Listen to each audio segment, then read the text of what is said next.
Hello, hello, hello. It's another glorious day, my tea sippers, and you know what time it is. I hope you have all of your comforts together because it's time to dish tea. And you're dishing tea, darlings, with Big Meat. Can't wait. It's time to dish tea with Big Meat. It's time to dish tea with Big Meat. It's time to dish tea with Big Meat. It's time to dish tea with Big Meat. Darling. And hello, hello, hello, hello, hello, hello, hello, hello, hello, hello, hello, hello, hello. Hello, hello, hello, hello, hello, hello, hello, hello, hello, hello, hello, hello. Hello, hello, hello, hello, hello, hello, hello, hello, hello, hello, hello, hello, hello.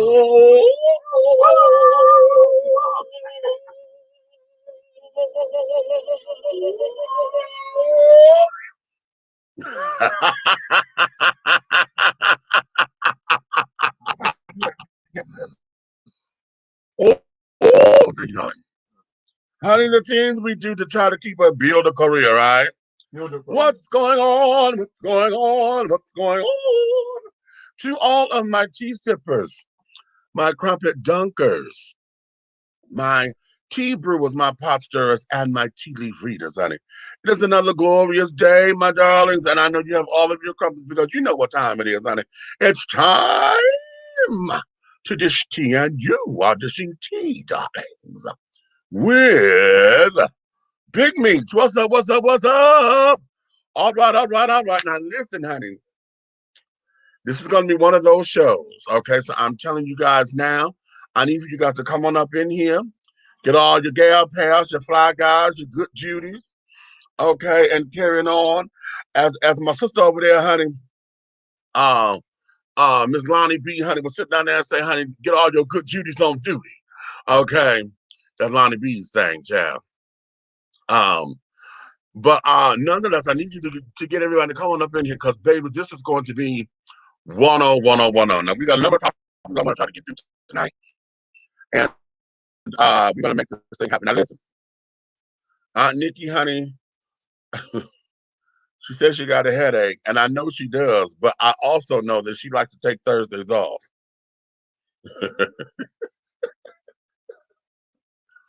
Okay. However, it has been one of those kind of days. You know, we get out, and what's been happening is that we have all been in this plethora of an emotional roller coaster, honey. It's just like you're in the storm, and kind of like how Dorothy was in the tornado. Okay, she was in the midst of it, and everything around her was spinning, but she was just gliding through it until she landed. And it's kind of like that for us. So, amidst all of the bumps and turves and topsy turvs and this, that, and the other, honey, we got a number of things going on. So, Nikki may come in, she may be in the comments. Big Red is on assignment. He's out. Okay, the roving reporter. He's at an event right now, so he's going to be popping in and going to give us some commentary and feedback of what's going on where he is. And with that, that's going to take us into where we need to go, okay? And all of that. But today, we're going to tackle a subject, honey, that I know is going to be cause for discussion. Okay, today's show, I titled it, He Wasn't Man Enough for Me. Okay, I'm going to say that one more time. He wasn't man enough for me. Come on, Tony Braxton. Okay, come on, Tony. Okay. Okay, I know y'all got that tune in your head.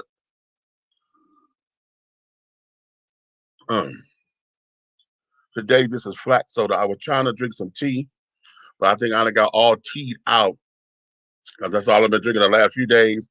My throat wasn't feeling right, so I done throat coat and ginger tea and turmeric and carrying on. I done made a blend, and I got all different kinds of teas that the blood circulation tea and this and that.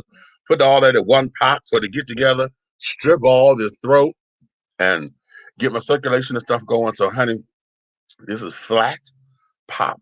Okay, it's soda. Now, I'm not supposed to drink soda unless it's flat, but I got a little bubble up in here I was trying to project out before we got on the air. So I had some soda up in here from when I had bought the pizza when Alabama was in town.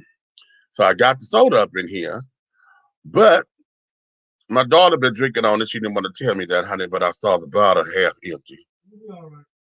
Did this bitch tell myself, you'll be all right. I will beat her ass.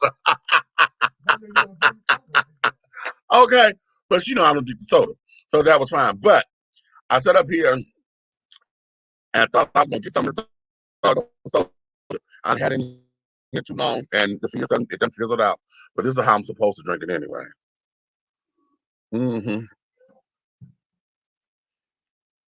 So, okay. Yes, you damn right. You damn right. Sweet home Alabama. Ow, come on now. Okay. So because of that, that's what this is. And so we're going to get through it.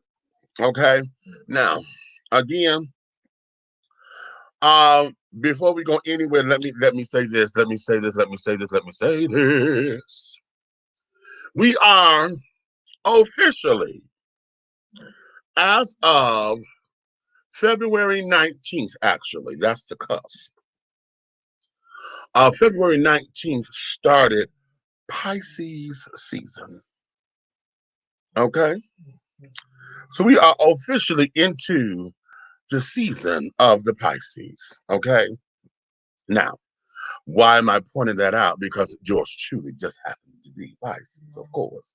Okay. And being that it is the 12th sign of the zodiac, a lot of y'all don't know this, honey. But Pisces, I consider us to be the best sign of the zodiac because we are a composite of all the others. Okay. We are a composite of the other 11 plus our own characteristics and things of that nature. So all of y'all that keep saying, oh, Scorpio, oh, Aquarius, oh, Capricorn, oh, no, bitch. Pisces is the one because we are all of you. Wrapped into one. Get it. Okay. So wait a minute, I got to put this up here because this is so true. Okay, the fish season has begun. Okay, is it fish? Get it. Get into it. Get into it, honey. All of that double entendre. Get right in. Okay. Yes, ma'am. Okay. Hey, Ezra, what's going on? Okay, Nev, that's the nephew up there. Okay, stopping TV. This is an interesting topic. Okay, Okay. So because of that, many of you guys don't know this. However, next week, Thursday, March 4th, is my birthday, the day of. Okay. The doll will be turning 51 years young this year. And y'all know my season officially starts this coming Sunday, the 28th. Okay. Okay. Okay, Buck down here, he in the wings, honey, showed off his AARP card, honey. I got mine. I got it too. But Sunday officially starts my birthday season, okay? So from February 28th until April 2nd will be my birthday season, honey. So y'all will duly see my Cash App up there. So if any of y'all are led by the Spirit to want to make a blessing and say happy birthday in whatever way possible, honey, the Cash App is right there. And yeah, I would greatly and humbly accept it. And you know that all donations that come in, honey, will be going to help beautify the show. We got to get a couple of things, some new equipment around here. I got some new backdrops and stuff coming inside. As a matter of fact, I was gonna put one up tonight, but I said no. I'm officially. I think I'm gonna put the new one up Sunday, so we can kick it off right for the birthday season and all of that. And also, after next week, next week Thursday, we're gonna do the birthday show. And we're trying to set up a watch party for the T.S. Madison Experience, because her show debuts on my birthday. So Aunt Nikki and I are trying to put together a watch party. Now we got to put all the particulars together because we don't know how this is gonna work, but we are going to do that. Um, Probably what's going to happen is so that we don't get dinged by YouTube and Facebook and carrying on. We'll probably just have our computers and laptops and stuff set up to where you're watching all of us reacting, carrying on to it. You'll probably hear it in the background, but we won't be able to watch it like that because I think it'll be a copyright infringement. Okay. So it's going to be a birthday shout out celebration of acting crazy and carrying on and then getting into the show and then probably talking about it in the commercial breaks. And that there is that. But after next week, Thursday, what we're going to do, we're going to table Thursday night show. So we're going to leave Thursday open so that we can all have a day of rest because it was pointed out to me that, here I'm working Monday, Tuesday, Wednesday. Then, Thursday, I'm trying to run around and carry on to take care of whatever business I need to take care of or whatever, and then trying to get back here to do a show on time. And oftentimes, there have been times where I had to cancel the show because I've been out in the street or whatever and got stuck and couldn't get back here in time. So after next week, what we're going to do, we're just going to concentrate on being on the weekends, Friday, Saturday, Sundays. And then that's subject to change as well because our schedules are starting to change and we're going to have to work around the schedule. Okay. Now, for those of y'all with the Nighthawk Network, I know y'all have been very, very, very, very gracious in scheduling your shows around us. And that that's probably one of the greatest compliments that I've ever received, to see that y'all revere us the way that you do. And I'm so grateful and I'm humbled for all of that. But as we change, I'm sure you're going to structure yourselves accordingly, and it would be, it'll all be a good fun and carrying on. But as time come on, we're going to have to rearrange because Nikki starts classes when she be on campus and this, that, and the other. So there's going to be moments where either I'm going to be solo or we won't have a show because everybody's schedule is changing. You understand? So, so this is absolutely, absolutely fantastic. But that's growth, and we got some things coming down the pipeline. To where we're building our teams and stuff. We're gonna need production. So for those of y'all who are good with cameras, lighting, editing, script writing, and all that kind of stuff, we've got to build our team because we are building this network, honey. Diversity TV is on the way. You understand? Do you understand? So, honey, we got some stuff that we're about ready to start shooting and things. So we got to solidify some stuff, and we got to get on the hustle to get this going, okay? Because it takes money to do this stuff, honey. Okay, trying to make a show, and now we're talking about scripted television. So you're talking about writing a script, making copies of the script. Then we got to get locations. Then the actors want to get paid. Then we got to have rehearsals. Then after rehearsals, you got to make sure you got craft services. Girls, let me tell y'all about some goddamn craft services, honey. Craft services, anytime you are on the set, anytime you are on a set, you can tell if the set got money. Why? Look at their craft services. Okay? If they're feeding y'all donuts and coffee, honey, that's a low budget set. Okay? So you there just for the experience. Okay? I was on this child. How I knew I was on the Hollywood set one time. Child, we did 5 killers. I was on the set of 5 killers. They did not use me that day because they misspelled my name and was sending the email to the wrong name. So by the time they called me to be in the scene, they had already set the scene when I got there. So I'm just an extra, literally an extra person on the set. But because I'm down there, they pay for my time. Baby, they had a whole fucking food trailer.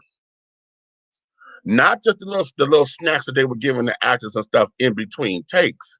But when it was lunchtime, Baby, when I tell you this motherfucker was looking like a goddamn mess camp, okay? You could sit over here. They had an omelet station over here. They had all kinds of breakfast, like you use at a restaurant for a smorgasbord over here. They had all kinds of stuff over here. I'm telling you, we looked around all of that. I was like, ooh, okay, coin. Because I was on the set one time, child. And baby, we had Dunkin' Donuts coffee, honey. We were pouring it out the container, out of the cardboard, honey, pouring your coffee and bagels. Okay. And we and we were sitting up there, honey, utilizing one of the builders, and I don't think he had a permit to use it. I think we were just doing it to be doing it because we were able to get away with it because the higher ups wasn't there. But that's guerrilla movie making, honey. It happens. Just truly, it happens. So all of that, I'm sharing all that to say this is the kind of stuff that we're going to be needing. Okay. And yeah, so if you're in Atlanta or coming to Atlanta, or even if you're in your own prospective cities and you have your own production company and want to come on board and want to have your stuff housed on Diversity TV, you need to talk to me. So hit me up in the inbox and we can get all off into that, okay? So that there's cutesy. What's going on? Okay. Hugh Lee is up in here. Okay, what's up, Hugh? Mr. Lee. Oh, Mr. Lee. Oh, Mr. Lee. Oh, Mr. Lee. How many of y'all remember that from the Cosby Show? Although that's a real song, okay? You gotta like, oh, well, thank you, baby. Okay. That's what we do, my wonderful Bristol. Thank you, baby. I appreciate that. Okay. So let's go here. First off, let me read it how I wrote it up here so that y'all can understand where we're going. And what I'm hoping for, I have invited a couple of pastors because we're going to tackle a subject that we were supposed to have tackled our last time, but we didn't get a chance to get to it because our topics were so hot. However, my Bristol over there, okay, has they tackled in we got down and dirty with it over there, and then that was on the remix, honey. Derek did it on the remix. I know Eric did it on his show as well. So we at least the network has covered it. But Big Meech is going. But we're gonna. I think I'm gonna have a little twist to the game. Okay, so that we can make sure that we have a comprehensive do our diddy here. Okay. So today, these are the topics that we're going into, okay? So we have had this idea that simply because a man is in the house, that he is supposed to be in control and the head of the household. Is that a fair assessment? But the real question is, are you the man of the house? Or are you a man in the house? Let's say that one more time. Are you the man of the house? Are you a man in the house? Okay. That's one. That's our highlight of tonight. Okay. Here's something else that had shook me, and it shook me because this particular young man basically said some shit that I won't say I'm gonna say I didn't like it because it was untrue. There's a part of it that's untrue. The rest of it is his own conjecture and things of that nature, and that's fine. But there was something in here that made it untrue, that made me dislike the whole shit. Okay.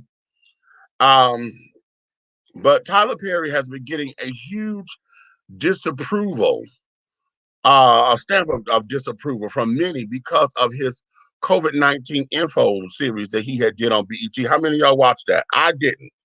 Okay. when he did, he took the vaccine and carried on, and then he had the little series, little thing with the doctors come on talking about what it was supposed to be about, this and the other. Do you really believe that Mr. Perry likes to dumb down black folks? That's the bigger question here. Do you believe that Mr. Perry likes to dumb down black folks? Okay.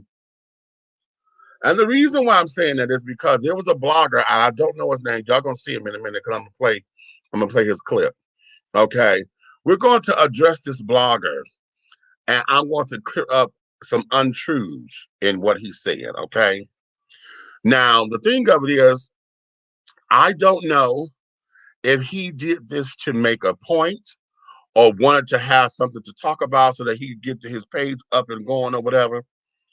But nonetheless, it pissed me off because when he got to talking about Tyler Perry's movies and got to describing them, one movie in particular, he completely misread, miscalculated, and carried on, and it pissed me off.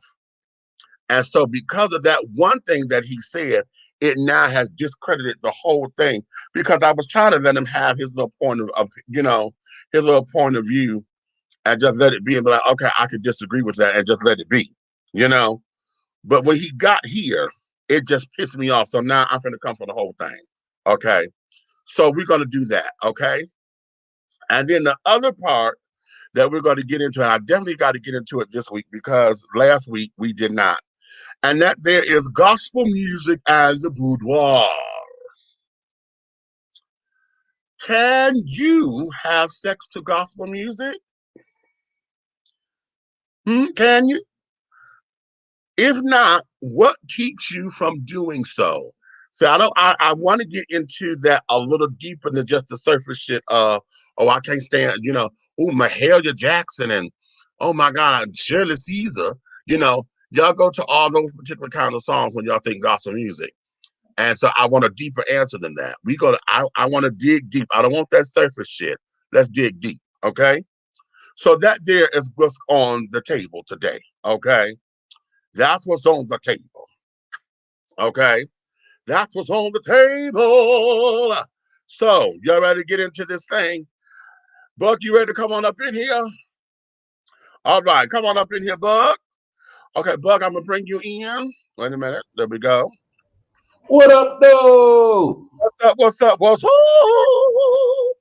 Okay. So now what we're going to do first, I think the easiest thing first, let's do this Tyler Perry thing. Okay. So I get her out the way because I think this is going to be a quick read for me. Okay. But at the same time, if y'all have not heard that, this is going to be, I was trying to cut the clip because originally in its original state is 17 minutes long. But I was trying to cut and splice it, but every time I was trying to cut it, I was missing some important nuggets that I need to talk about. And I didn't want to paraphrase him. I want y'all to hear his words. Okay. So I did cut it. As a matter of fact, when I'm gonna play his video, but I've already edited. I'm gonna start it where I wanted to start at. Okay. And all of those particular things. So we're gonna listen to this man here. And then, okay. Yeah, y'all take notes and things to make sure y'all get some points that y'all want to talk about. And when we come back, we're gonna dive into it, okay? But wait a minute, hold on. I got comments. What we got? Wow, the Bible believes the man is supposed to be the provider and supporter of the household. Okay, well, all right. He said the Bible believes, but what do you believe, honey? Yeah, no, I do believe he tried to meet us where we are, okay? What makes someone the head of the household? Them being a man? Come on now. I knew that's a hot button. Hot. I knew that was gonna be okay. I like a twist. Okay, take that lemon and twist it and rub it up. Okay. Road is up in here. Hey, Road. What's going on? What's goody? Road to stardom, baby. Okay. What's this? Tyler Perry, I don't believe that he tried to dummy down things to African Americans. I think he tried to meet people where they are. Okay, well, okay. That's a point. All right, now I got the comments up. let's go here. I'm gonna share this screen, and I'm going to share this particular file. Okay, so let's get into this, and then y'all tell me what y'all think. Because if you really want to know, I think this child here is saying all this to clout chase so that he could build his page. But let's go. Okay.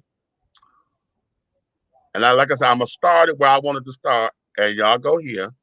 Okay. The strategies to convince Black people to take the mRNA vaccine, which is the COVID vaccine, is to have a Black doctor on BET using a bunch of outdated slang and jive talk to describe the vaccine. This sounds like blaxploitation movies from the 70s. So let's make her full screen and let's play it.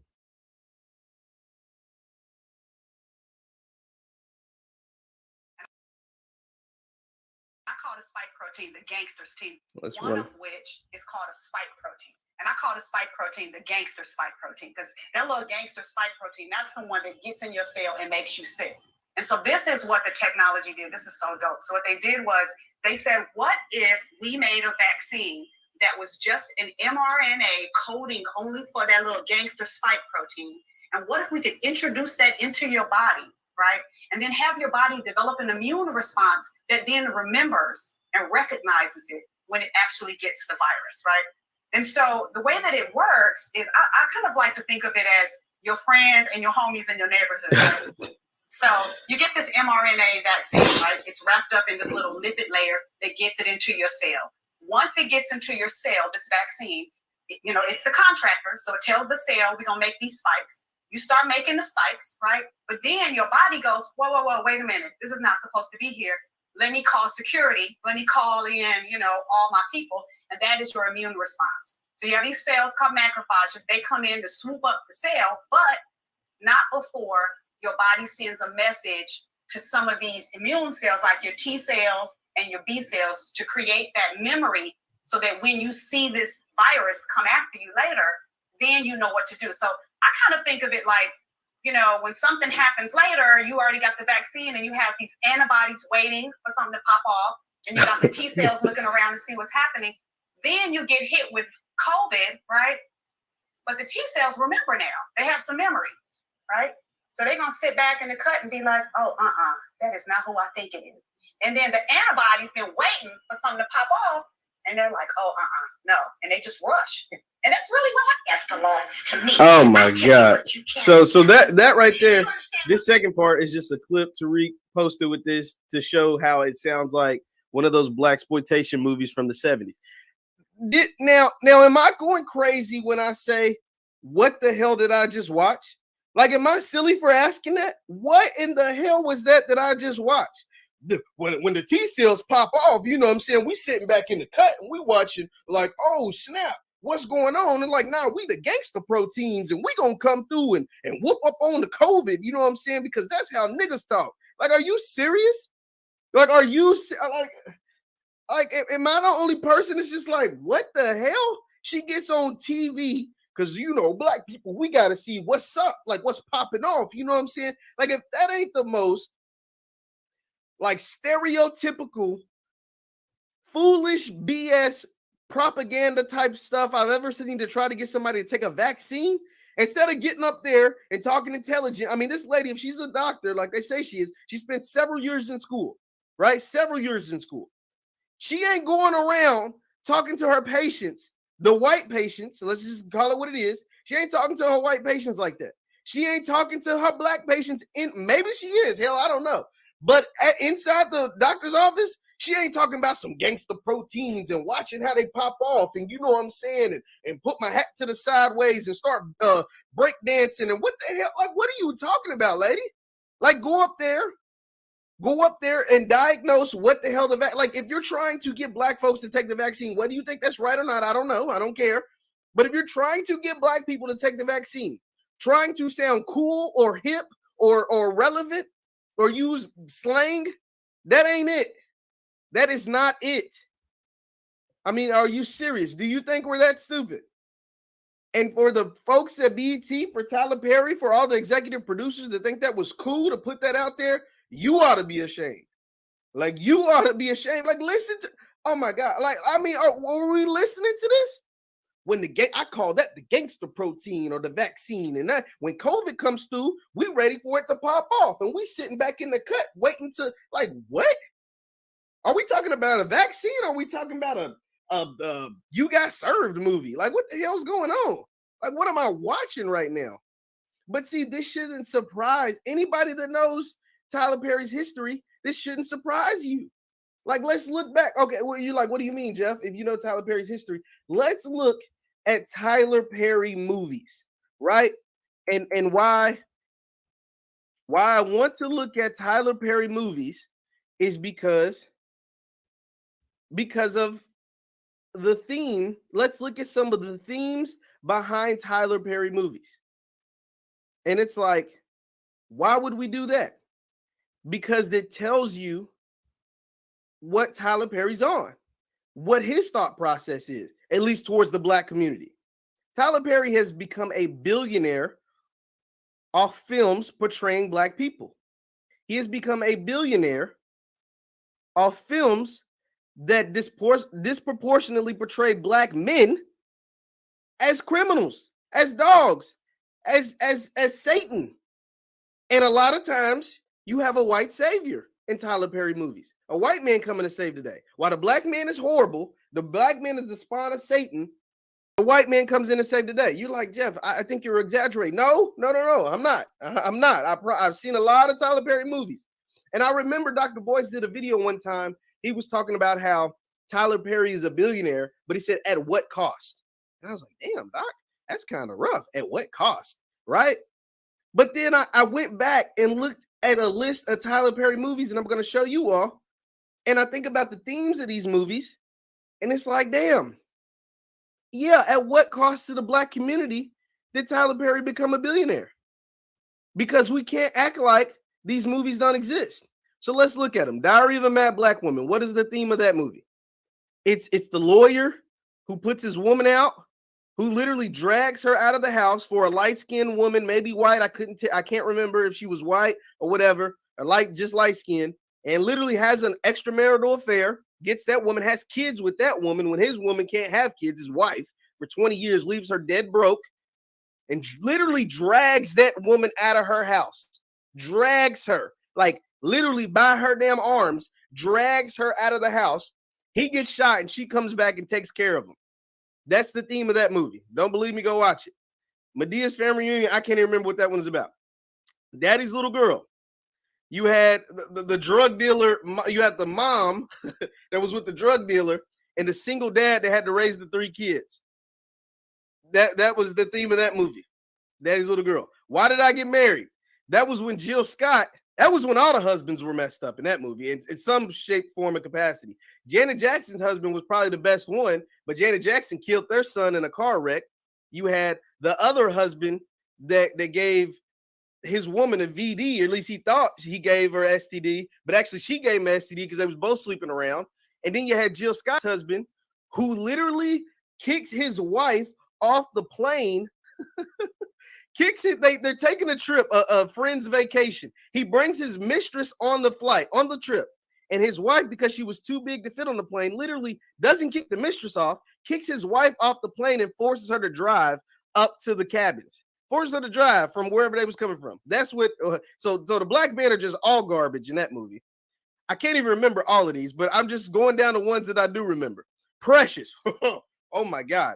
Precious might be the worst movie I've ever seen in my life. The most traumatizing movie I have ever seen in my life. Between getting raped, between getting HIV or AIDS or whatever she got, between Monique being the worst character in the history of movie characters. Like, Precious is in a class of his own of horrible in how it depicts the Black people as just these animalistic creatures. That's what Precious does. It's just horrible. 4 Colored Girls, I think that's the one where the Black man literally tosses his own children off a balcony. He kills his own children, tosses them off of a 4-story balcony. The kids are like 6 or 7 years old. He literally drops them off a damn apartment building balcony. That's what 4 Colored Girls is about. And I could just go on and on about all of these movies.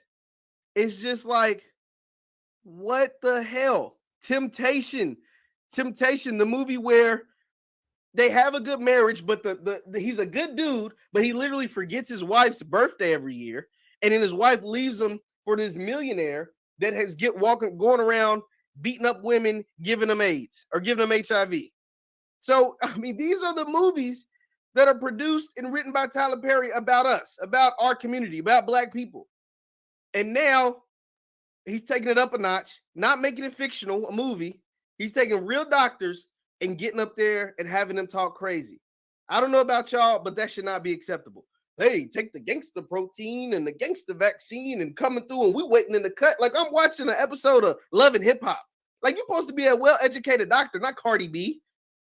You know what I'm saying? Like what that? Oh man, I gotta be done with this. Guys, hit the thumbs up button, like, share, subscribe. Leave your thoughts in the comments down below. Please tell me what your thoughts of Tyler Perry bringing this doctor. All right. I'm good. Okay, I'm good. All right, let me turn him off because all that is his little closing comments and shit. Okay. Now, okay. Hallelujah. Hallelujah. Hallelujah. Okay. Now, before I get into this, let me go to the comments because I see someone is in agreement with him. Okay. And Darlene, hey, darling, how are you? It's been a long time since we've conversed. Okay. That was the most insulting mess I've seen. Tyler should be ashamed to be sitting there co-signing this. This is why I said this morning, fat shaming and anti-ligger and fat and fear tactic is not going to make people take the vaccine. Okay. Now, I totally agree with that with this. As far as getting folks the tactics of understanding folk, okay? My take on it is this. I didn't see it as an insult because I had to remember this is Tyler Perry, okay? And one of the things that he is masterful at is understanding his audience, okay? Now, we may not like it, and what I'm about to say, some of y'all may jump on me for, but everybody knows that Tyler's audience, okay, is a representation of the hood, what is supposed to be in the ghetto, what's supposed to be what the Black church is supposed to always be about.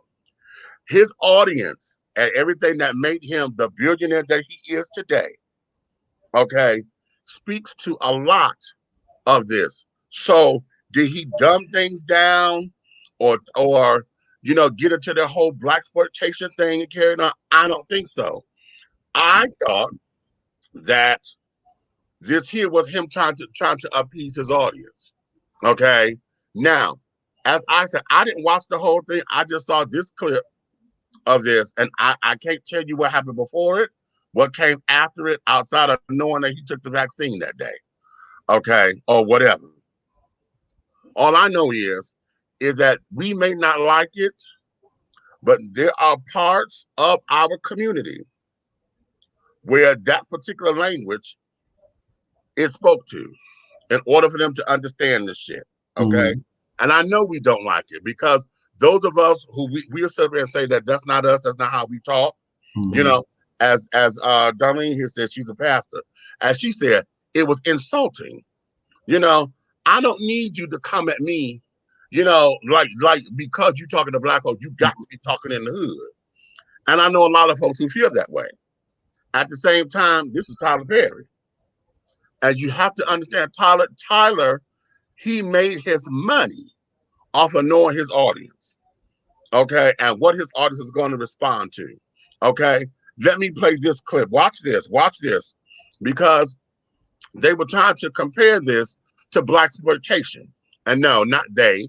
This here was Tariq Nasheed who wanted to go there. And he played I love that clip, honey, from Chuck Turner. Okay. I love that clip with Nichelle Nicholas playing the madam. That shit was sickening. However, this is what I thought about while that was playing. This is what I thought about. Catch this. Arnold, you're smart. You're the president of your gang. It's different. No, it isn't. Yes, it is.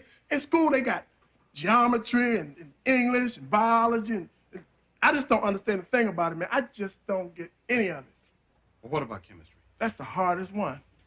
Did they teach you anything about the atom? The atom, year after year, and I don't know the first thing about it. I can give you the basics of the atom in 2 minutes. You'll understand it perfectly and remember it for months. 2 minutes? You crazy, you know that? If I can teach you about the atom in 2 minutes, will you go back to school and finish out the year? How about it, huh? Come on, you're a betting man. How about it, Arnold? Yeah. Yeah, okay, sure. You got it. I got your word? Yeah, you got my word. In 2 minutes. We got a deal. Yeah, we got a deal. All right, sit down. Okay. Okay.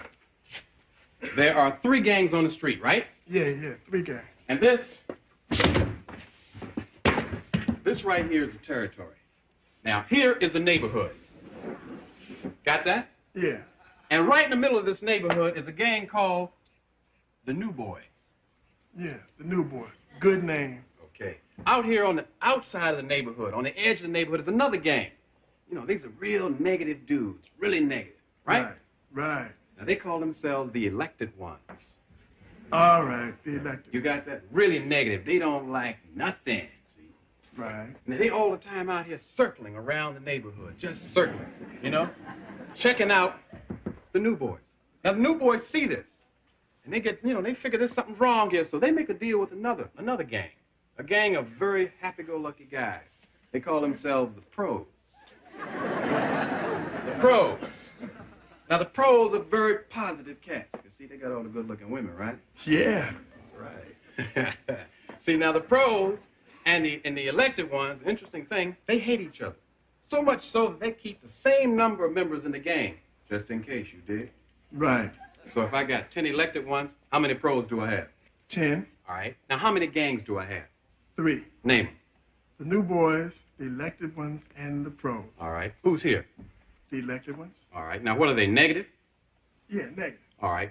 Now, who's positive? The Pros, and you're running out of time. All right. Now, you see right here, the Pros and the New Boys, they call their hangout the nucleus. Yeah.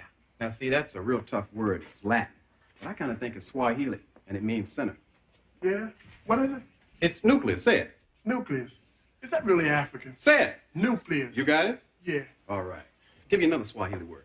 It's Tron. It means dude. Yeah. Tron. Dude. All these gangs like that name so well that they all decide to use it. For instance, the Pros right here in the middle start calling themselves the Protons.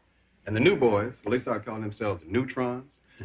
And out here on the edge here, the elected ones, they start calling themselves the The electrons. The protons and the neutrons. Yeah. And all this right here, this is the neighborhood. This is block after block of nothing. You understand block after block of nothing, don't you? Huh? Yeah, I know all about that. And your time is up, Professor DJ. Good. I was finished anyway. Now you go on back to school now. School? Man, all I know about is a bunch of damn gangs that live in a round neighborhood. Arnold, that's the atom. That's it, man. That's it. What's this right here? Huh? Protons and neutrons. All right, and they call this the what? Nucleus. All right, what are these guys up here? Electrons. Are they negative or positive? Negative. And how do they move? Round and round. And if I got 2 of them, how many protons do I have? 2. Now, protons negative or positive? Positive. All right, and what's all this right here? Oh, that's the neighborhood. Which is? Nothing. You got it, man. You get an A.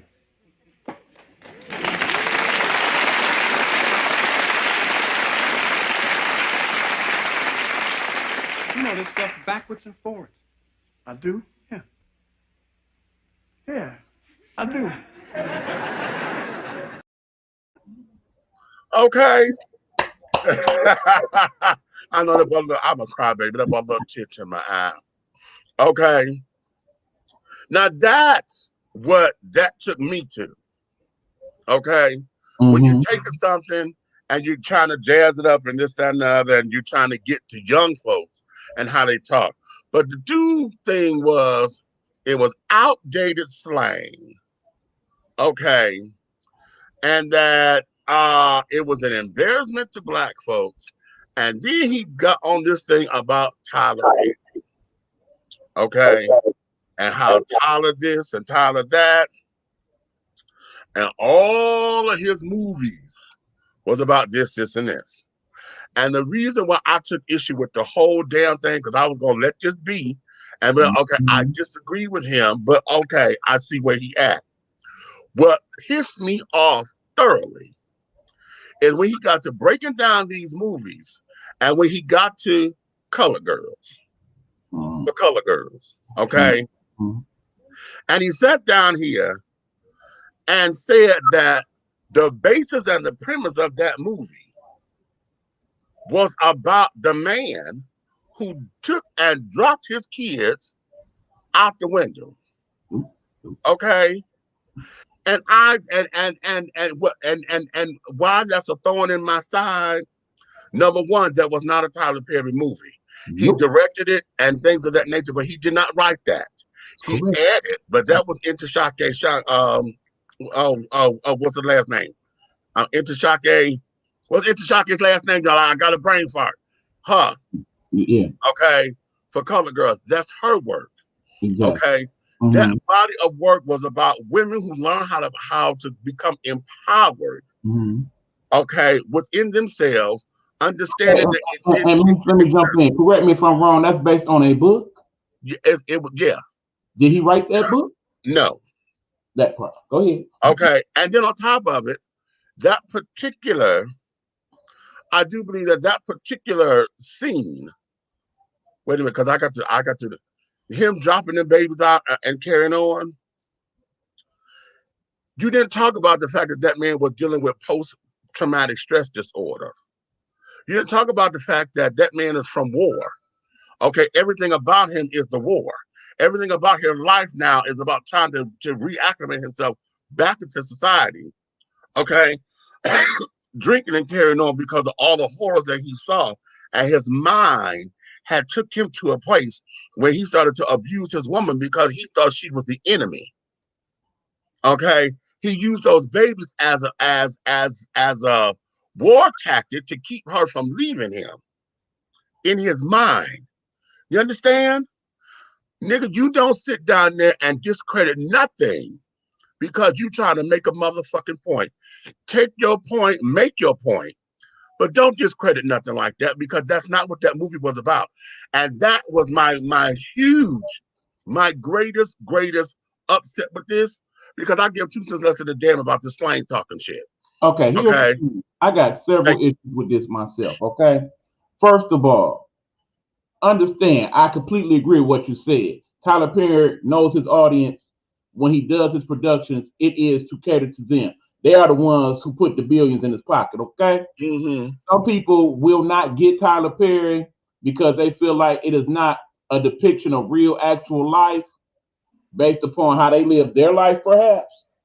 But in the hoods that I know, a lot of the stories that are told in Tyler Perry movies, those things happen. They happen the way they do, first of all. Second of all, you know what I always say on my show, Meech. Do your research for yourself, okay? That's right. That brother, as he's breaking down these movies, he ain't seen half of them movies for real in their entirety. I promise you that. It's bull. It's straight up bull, Smurf, okay? He has not seen half of those movies. You can tell by the way in which he describes what went on in them. Keep in mind, I can go in there now and show you I own most of those early Tyler Perry movies because I like them that much. But also keep in mind, people, that we are dealing with 2 segments of what we consider to be our people. Okay? The people that's in this room right now, most of us are what I would consider learned. Okay? People who have picked up a book and understood the words that were in said book. Keep in mind, that explanation that doctor gave in regards to how the virus works, you could go on the Today Show or CNN or any of those other shows and have Dr. Fauci and Dr. GSI break these things down, and they actually use all the medical terms. And for those of you who have not studied medical terms, most of that is like It goes way over, and you get lost in it, right? The beauty of how Venus flytrap there explained the scenario. And keep in mind, we just don't have quality TV like that too much anymore. But that's a whole nother topic for another day. Right. For another Tuesday, perhaps. But anyway, the thing is, certain people, they understood it the way she broke it down, okay? It made sense for them. Because I do understand those medical terms. Now, I can listen to Dr. Fauci and understand, but I also can sit there and be like, man, some of this stuff you're talking about with efficacy and all that, that's going so far over their head. That's why you have shows like Dish and Tea and Get Off My Lawn Last. So people like us who have that understanding about our people and know that some of y'all get it without us having to break it down to you. We break it down to you in a way to where it makes sense to you. Now, will we have used some of the colorful language? Maybe, maybe not. Right. But in the same focus, that's why these particular forums are important to us, because we need people like ourselves to help people understand what they don't understand. Because keep in mind, without him showing you that clip from BET, did you even know it existed? But if you're one of those people that go into the social media, if you live that TMZ extra Dish Nation type of lifestyle, to where you just gonna get the bits and pieces of what was said, you're not gonna have no full understanding. All you're gonna see is, oh yeah, he talking about Tyler Perry dogging us out and what have you. And let's be honest, some of y'all just hate Tyler Perry because you ain't Tyler Perry, okay? You're mad he made that money and he a billionaire now, and you ain't got it like that. And you can say, well, I could have wrote little plays and stuff about black people like that and made the money. No, you couldn't have. Okay? And if you could have, you would have. So Truth goes right there. Truth goes way up right there. First of all, Precious was not a Tyler Perry movie. Learn your facts, sir. Right. That part. He was just a producer on it, honey. That was a Lee Daniels movie. Okay. Another one based on the book. They did a screenplay off the book. Yes, it did. So that was a book, honey. It wasn't like it was fresh out. No, get it together. Right. Okay, he said that was very ghetto and insulting. Why would you talk and act like that and think the black community would relate? She should be absolutely ashamed of herself. Okay, let's break that down. Let's break that down. I want you to give me the reason why she should be ashamed of herself, because coming into this forum, let's look at it this way too. Because for me, just listening to that, it doesn't sound like it was far-fetched for me. This sounds like this is her natural talk. You know, this is what she does to talk when she's with her girlfriends. Now, I'm going to give you the difference. And the reason why I'm going to say it like that is because, do y'all remember when the Attorney General got on at the press conference when they were first time out going to get tested? And that black man stood up there at that goddamn press conference in front of all these children and gonna tell everybody, yeah, go get Big Mama and Big Daddy. And make sure you get them to go get and all that. And when he said that, I was like, are you motherfucking kidding me? Right. Did you just say that on this platform? And because it felt like it came out of nowhere. You know, that wasn't his role that he was talking on or whatever. He was up there very, very, very, very sophisticated. And they did all of a sudden he threw this curveball. Like he was trying to, like he was trying to be down. He's talking about Dr. Adams, the former Surgeon General of the United States, that had that statement in those pressers. And I was like, are you fucking kidding me? And then it made so much of a stink to where it became a press conference, you know, because he had to go.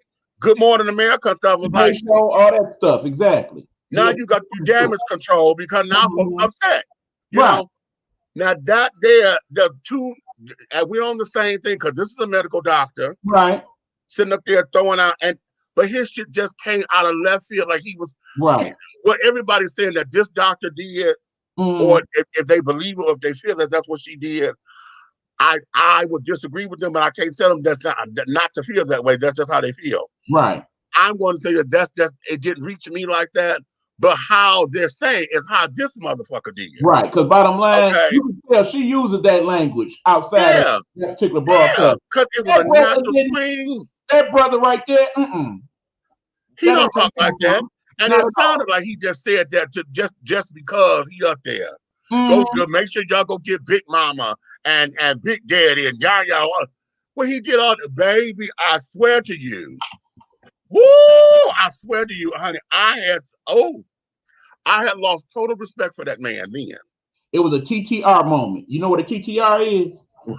Give it Throw to the me. remote moment. Like, no, you didn't. Okay. What'd you say? Throw the remote A moment. You TTR stupid. moment. Throw the remote. Okay. Exactly. Okay.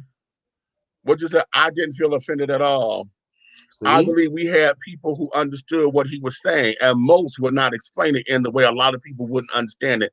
What other doctors explain exactly. Exactly. And I think that there was the point.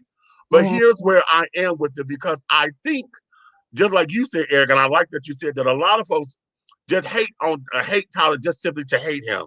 Either you don't like him because you don't like him, or you want to be him and mad because he done made all this money off of the stereotypes and things that we are. And the sad thing is this: I like Tyler Perry, but I don't run to it like that. Okay. And the reason why I don't is because I see his formula. Okay. And the formula to me is predictable. I'm a writer, I'm a director, I do all of that. The formula is predictable. It's the same with them goddamn gospel plays. Okay. You knew it's gonna be a big fat black woman named Mama. Okay. If she got a daughter, either the daughter was pregnant and got all these goddamn kids, or she was dealing with the dope dealer who was no good for her.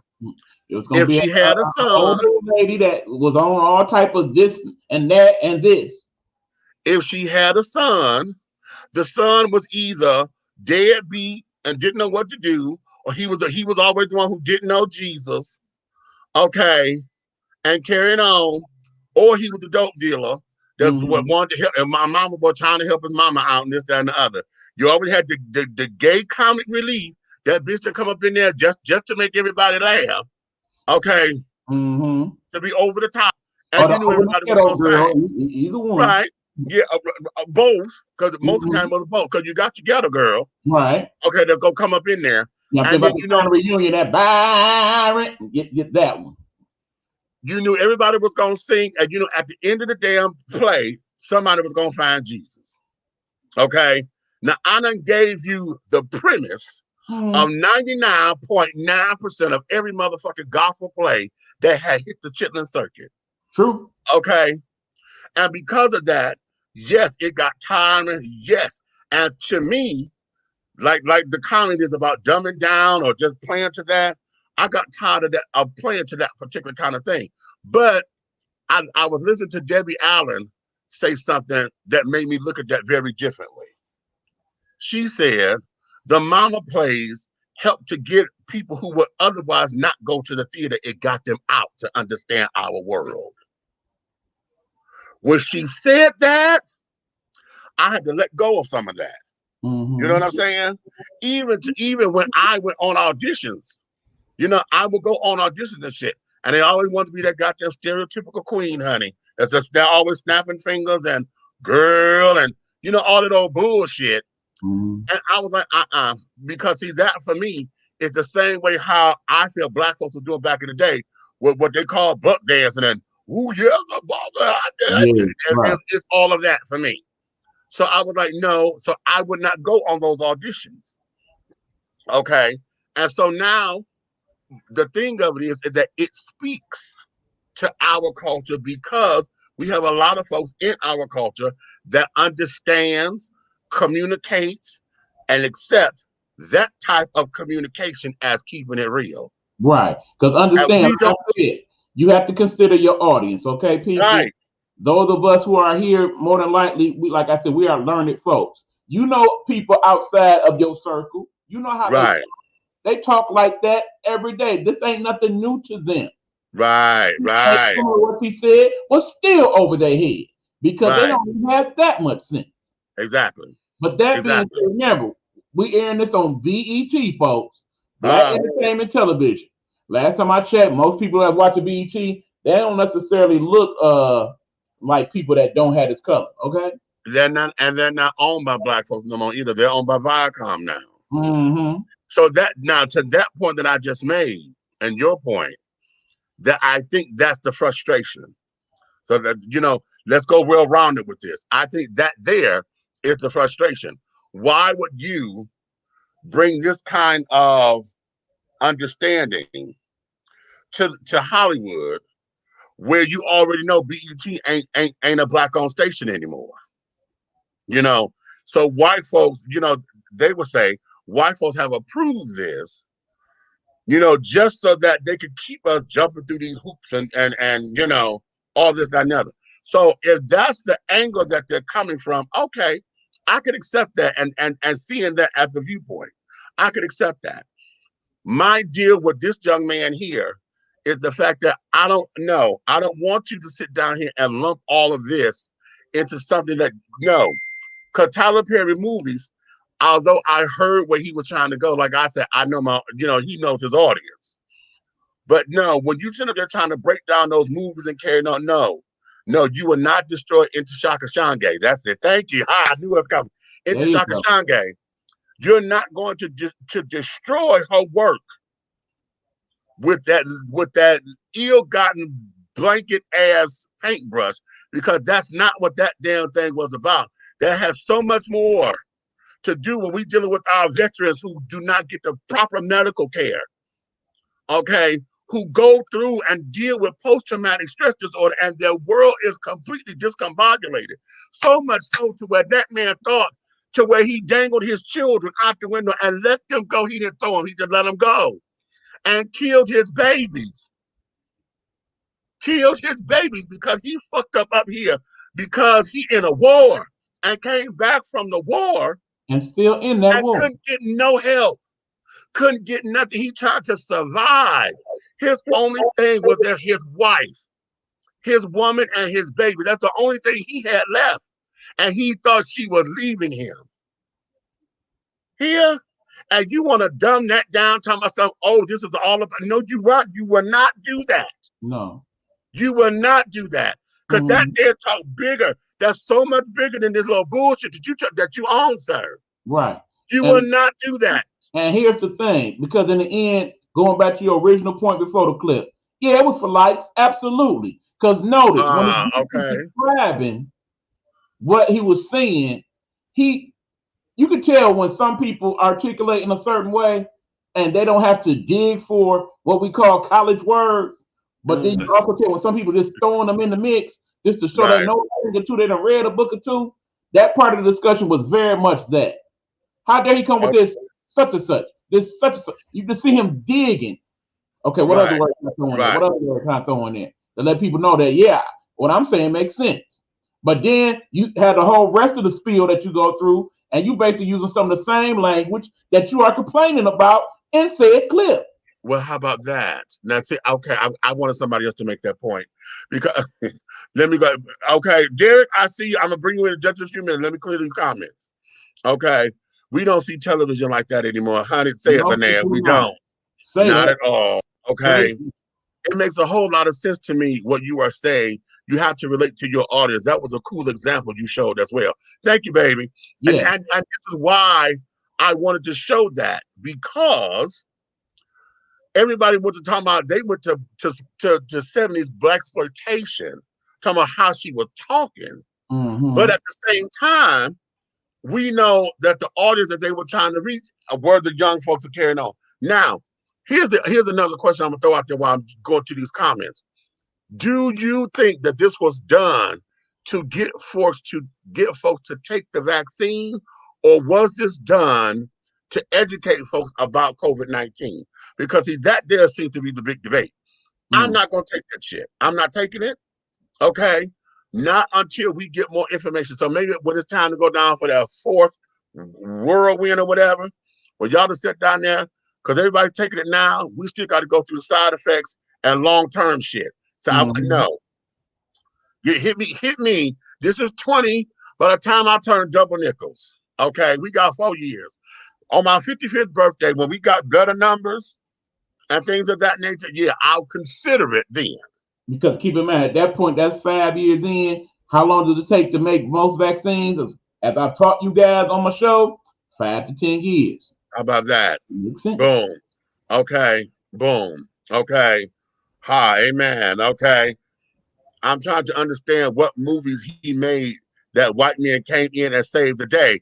Okay, thank you. I wanted somebody else to say that because I didn't want to go there. No Tyler Perry movies for real. Most of the movies have maybe 1 or 2 white people in them at all. Okay. Okay. Hello. Okay. That fool don't know nothing about Tyler Perry movies because he really don't watch them. All of Tyler's movies have a message in them. Yes, they do. Purposely yes, so. they do. Okay. Eric is speaking much truth to me. I know he is, Kyle. Okay, say that, Big Meats. Kudos to the legend, Debbie Allen. Thank you, baby. Right. Yes.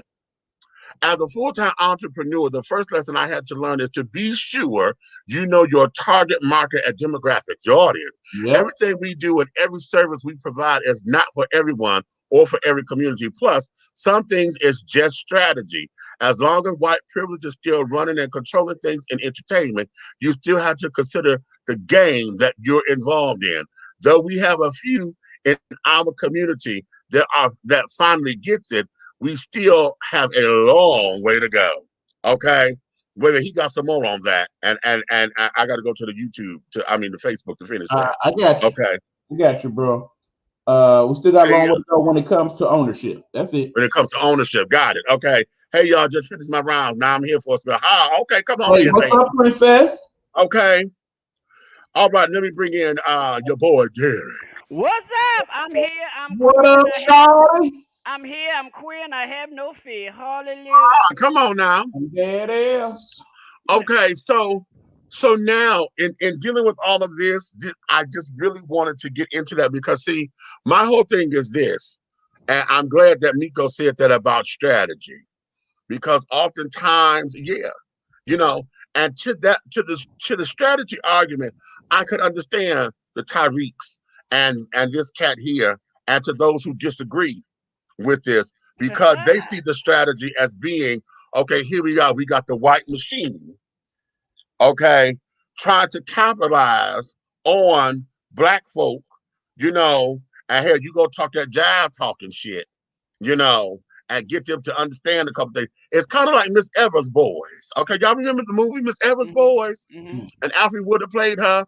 And in order for them, and I would love to have interviewed the real Miss Evers, because in order for them, because in the movie she thought they were doing a good thing, with getting the folks to do this, that, and the other.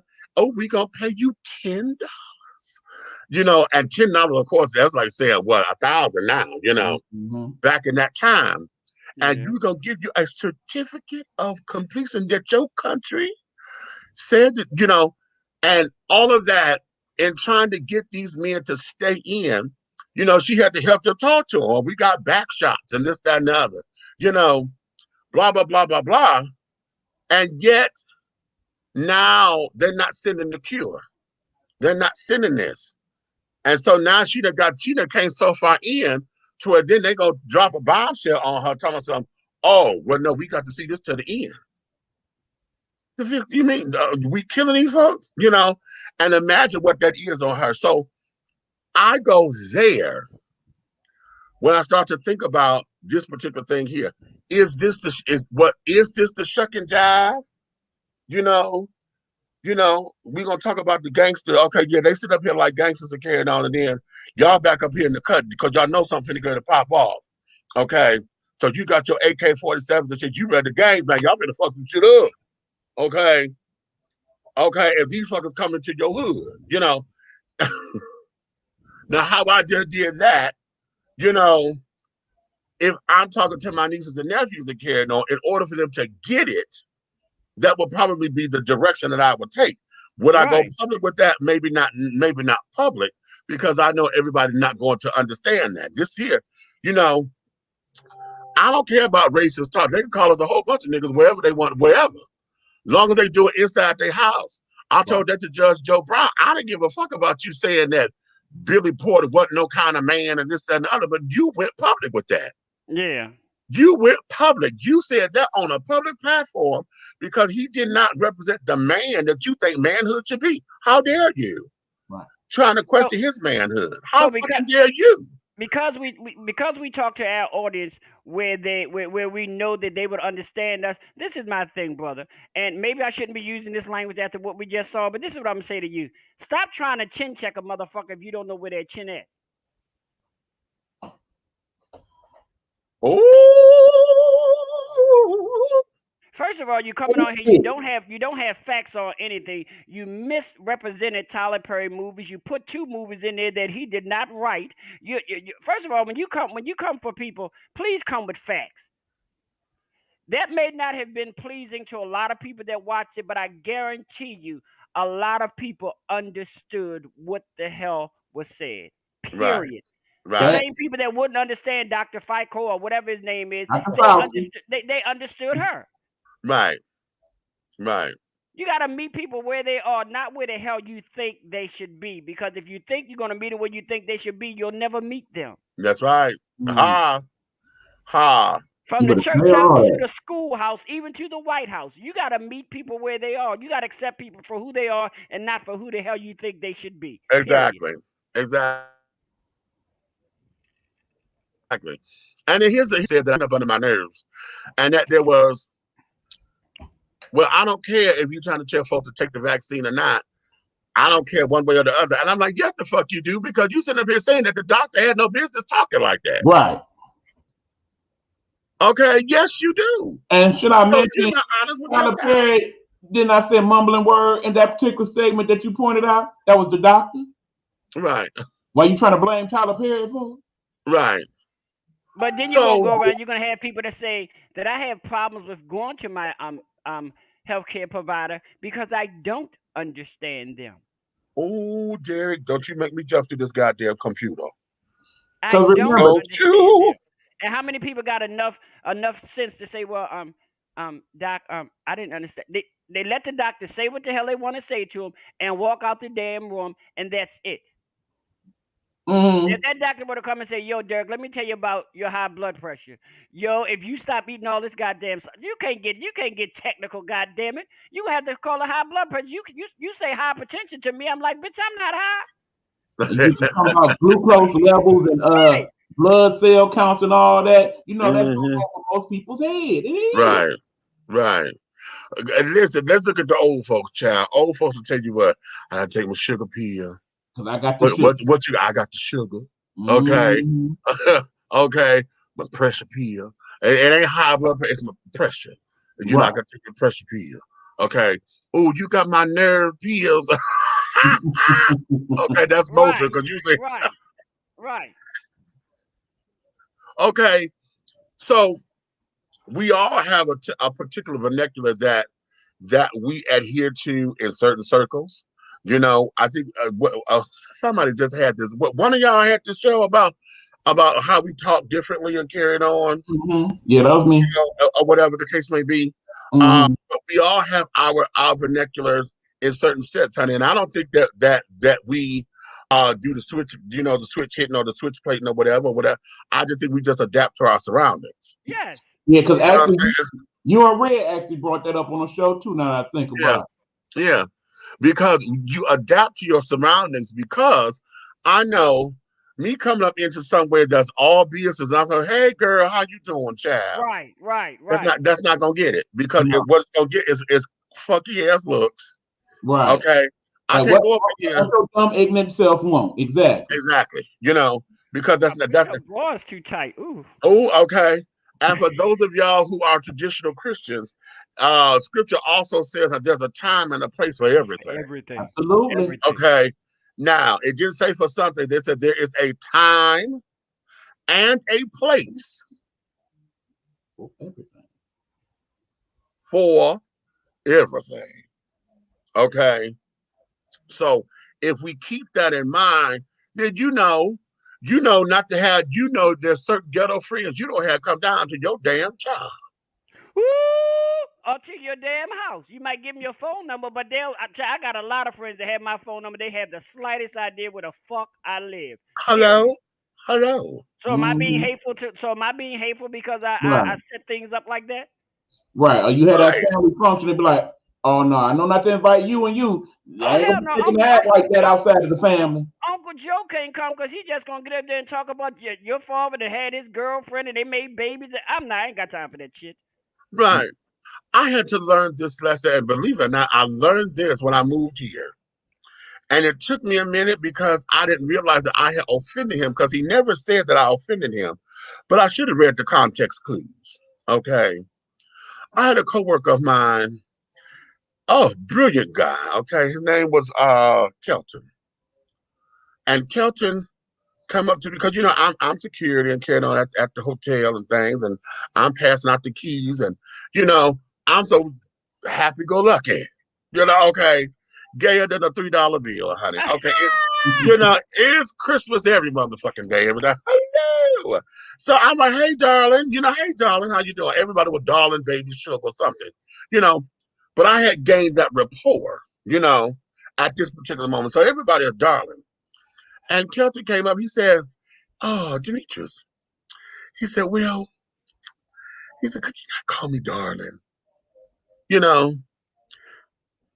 My so omnipotent, intelligent self, okay, had a most brilliant moment and got offended. Okay. In all of my auspiciousness and intelligent self, I got offended because I thought he was trying to tell me, don't be me. I'm like, Kelton, I talk like this all the time.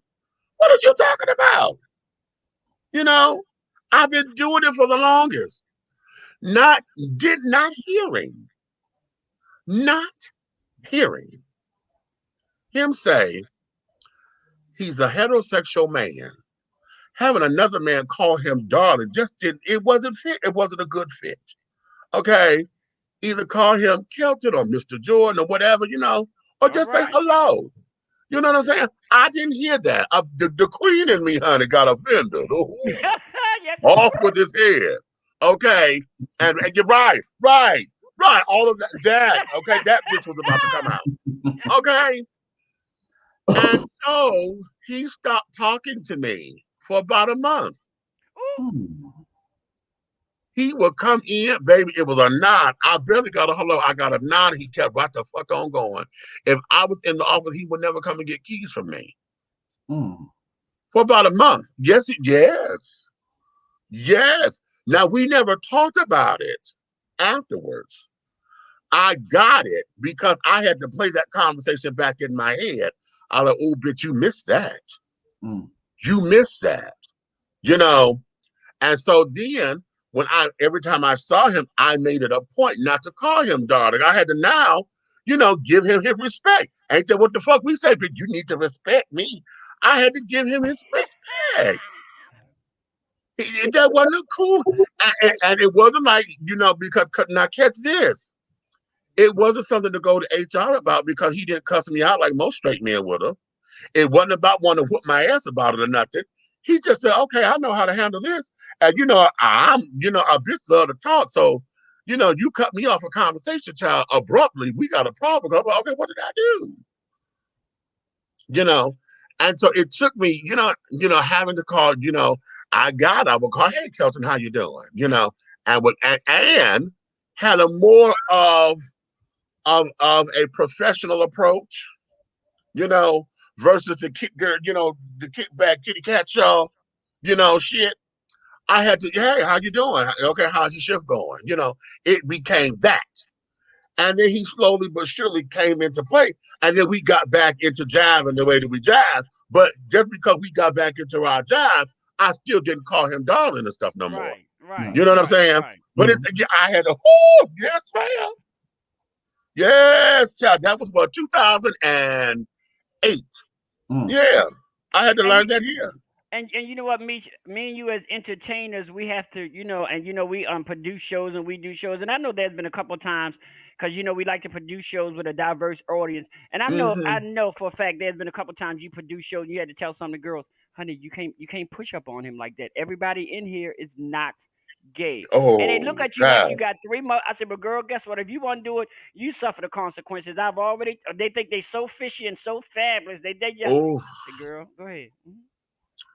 girl. Okay, you gonna sit there and get your feelings hurt. Now I'm telling you that one right there. I don't do all that. Oh, Okay, I'm because real he's not fish, honey. I can do it. Oh, girl, go right on ahead. I'll be here right. to pick you. I'll be here to pick your And ass up. and how about those when you give them your mic because you got to go get dressed, and so now they take over the mic trying to MC or whatever, and then they go after the trade that's up in there. They go to all the straight trade and trying to push up on them, as if to say, "Oh, I could, that whole I could take you from your bitch mentality," Fucking up ad and they money. Fucking right, up ad money. okay, no, honey, no. And so this particular cat here, and for those of you all up in here, I want y'all to hear me well. I appreciate that you said that offended you. Okay, because I hear you. Okay. I'm not saying that you're wrong because it offended you. What I'm saying for me, in this particular instance, I came at him because of what he wanted to lump all that up under. Okay. Right. And to discredit Intashake Shanga's work, okay, is what burned my biscuits on this. So because now fuck it. Y'all know if something on your plate is burned, honey, if it wasn't, child, listen, if you burn the macaroni and cheese, honey, you got to throw the whole damn pot away because you can't save it. Okay. So that there is that. And it came to that because again, having the broader picture and understanding strategy and understanding marketing and demographics and carrying on, understanding we got to know our audience. Are we really mad that he know his audience? Yes. Or are we mad that our audience respond to that kind of language? Mm-hmm. You know what I'm saying? Because that's the same old argument that we get. How you gonna be mad because a white person called you nigga, but yet you got all that in the song, and then you gonna tell him he can't rap the song around in your presence? If y'all sit up here singing the same goddamn song, and the song is my nigga this, my nigga that, y'all homeboy, but you gonna tell he got to mute himself and y'all in the song? Okay. What sense does that make? Let me go here with it. Dr. Michael Eric Dyson. Ooh, give it to me. Now, see, for those of you who are familiar, Dr. Michael Eric Dyson is a very, very learned individual. Ooh, you better do it. Do it. Do it. Go right there. He's from the D, okay? Yes, he is. He's quick to let you know in that term. Now, part of the issue that some black people have with Dr. Michael Eric Dyson is when he gets to breaking down things as only he can and articulates all these terms that more times than not you have to be like, what the Smurf he just said? Let me look that up. I ain't never heard that word in my life. Right.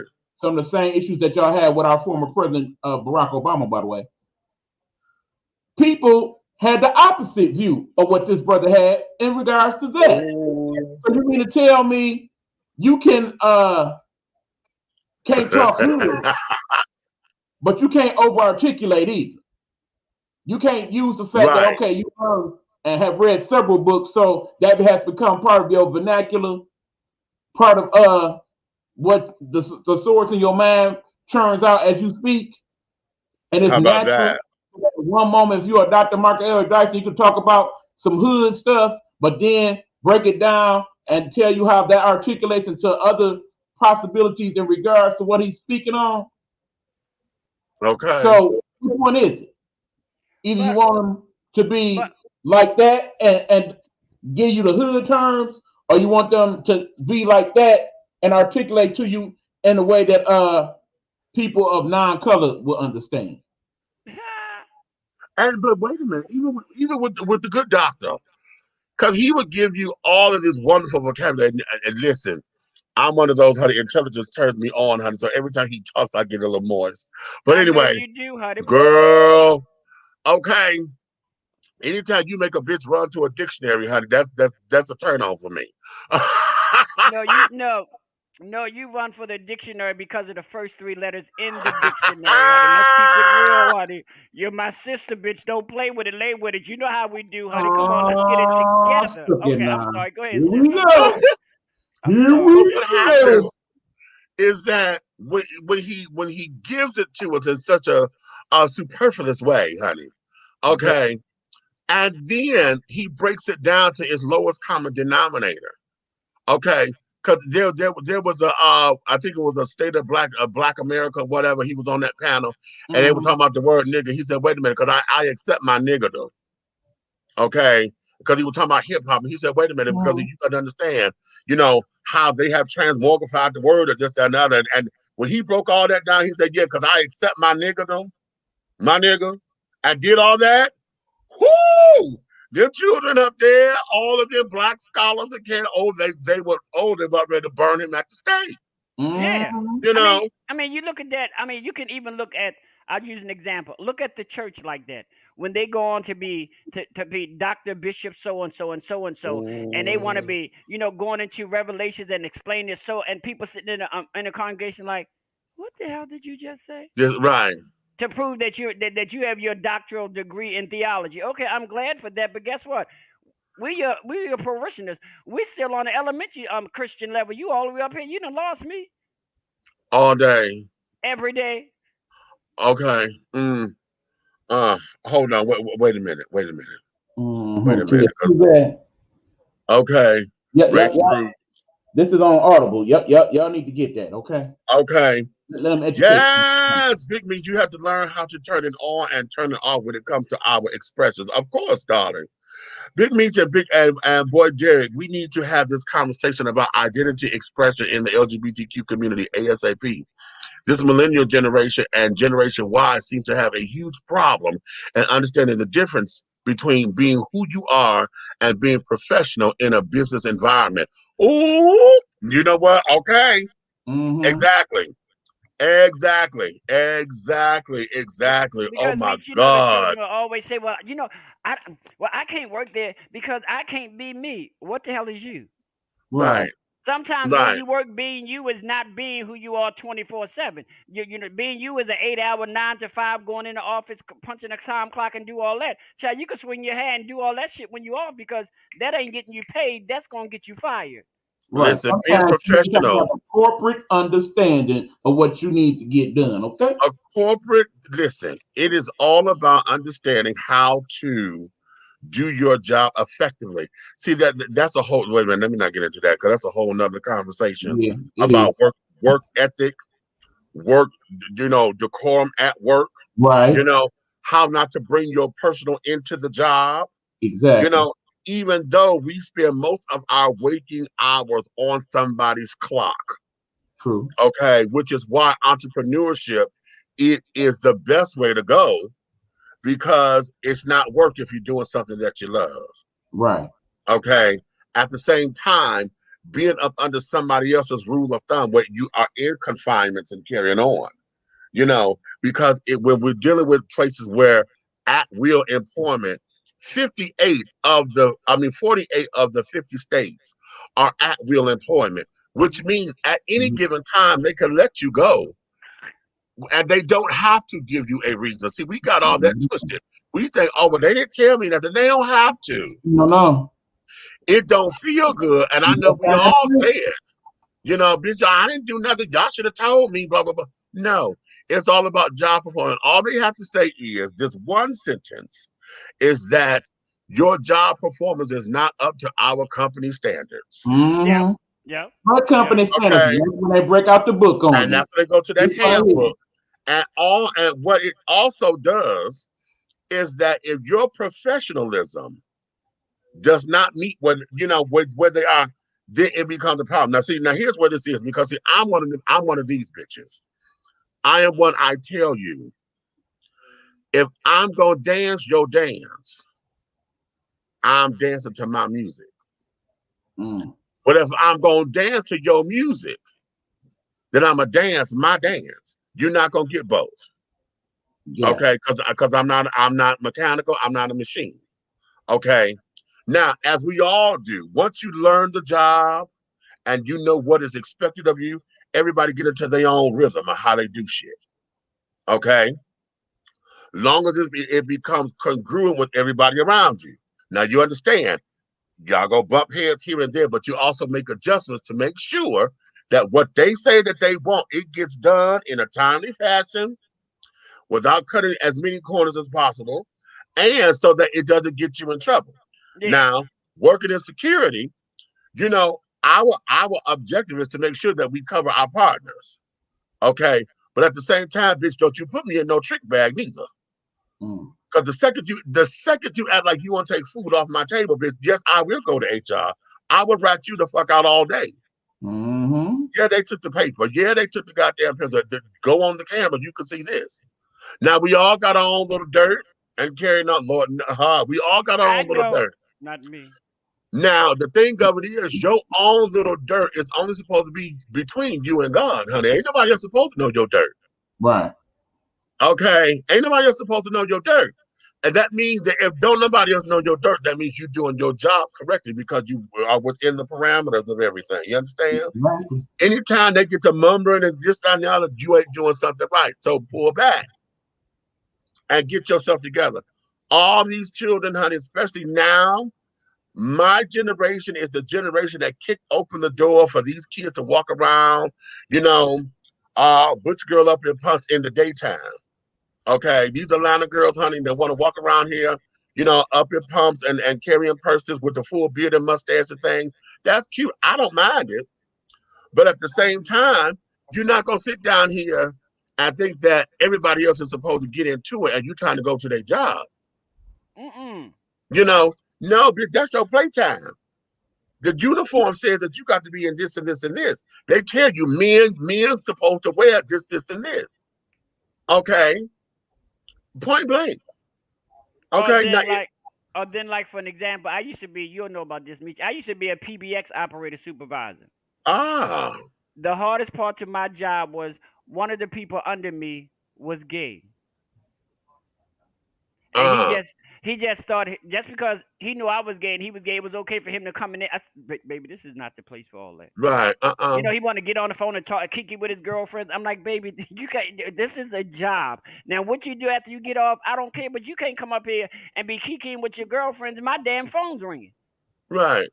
That's not the place for it. Sometimes you got to be careful as a supervisor who you have under you because they try to bring your personal life on the job, and that's not what I do. And that's not, no, we're not here to talk about that. Not on this call, honey. Right, and you know, not on this call, right? Condition where the lines got real blurred real quick, so you know I definitely can relate to that there. So yes, honey, but we have to teach these babies.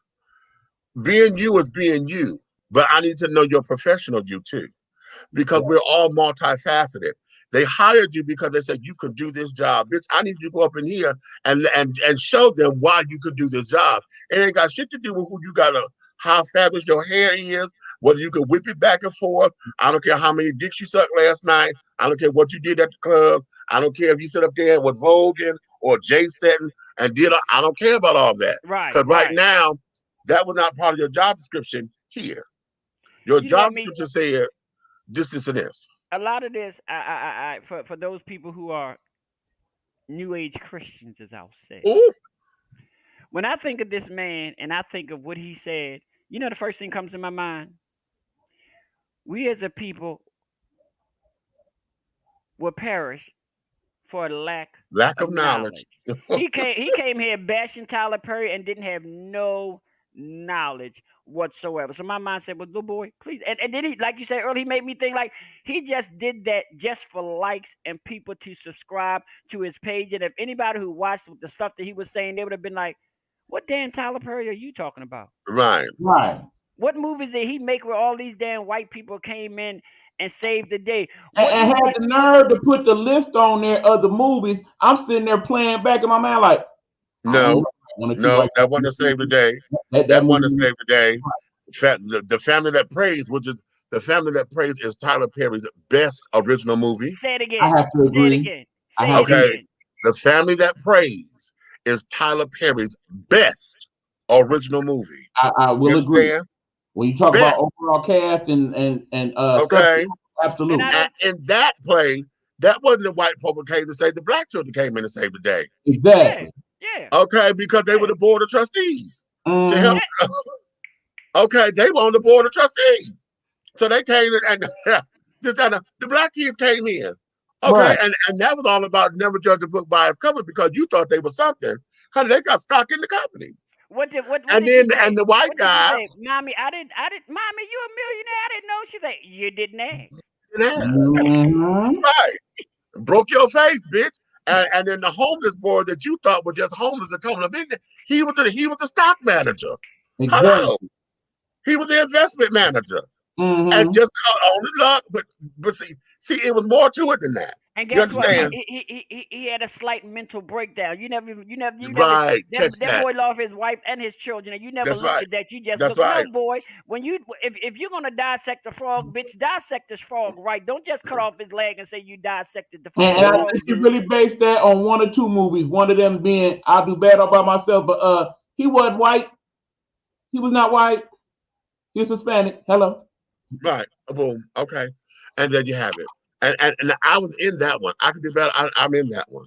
Where? Yeah, I'm in that one. I'm an extra in that. Where? Okay. I'm gonna tell y'all where to find me. Okay. Come on. Y'all go to the scene right before they introduce the love interest. Right, they outside of the church feeding the hungry. Right. Okay. And the girl stole from the store, and the guy come out and said, "Stop her! Stop her!"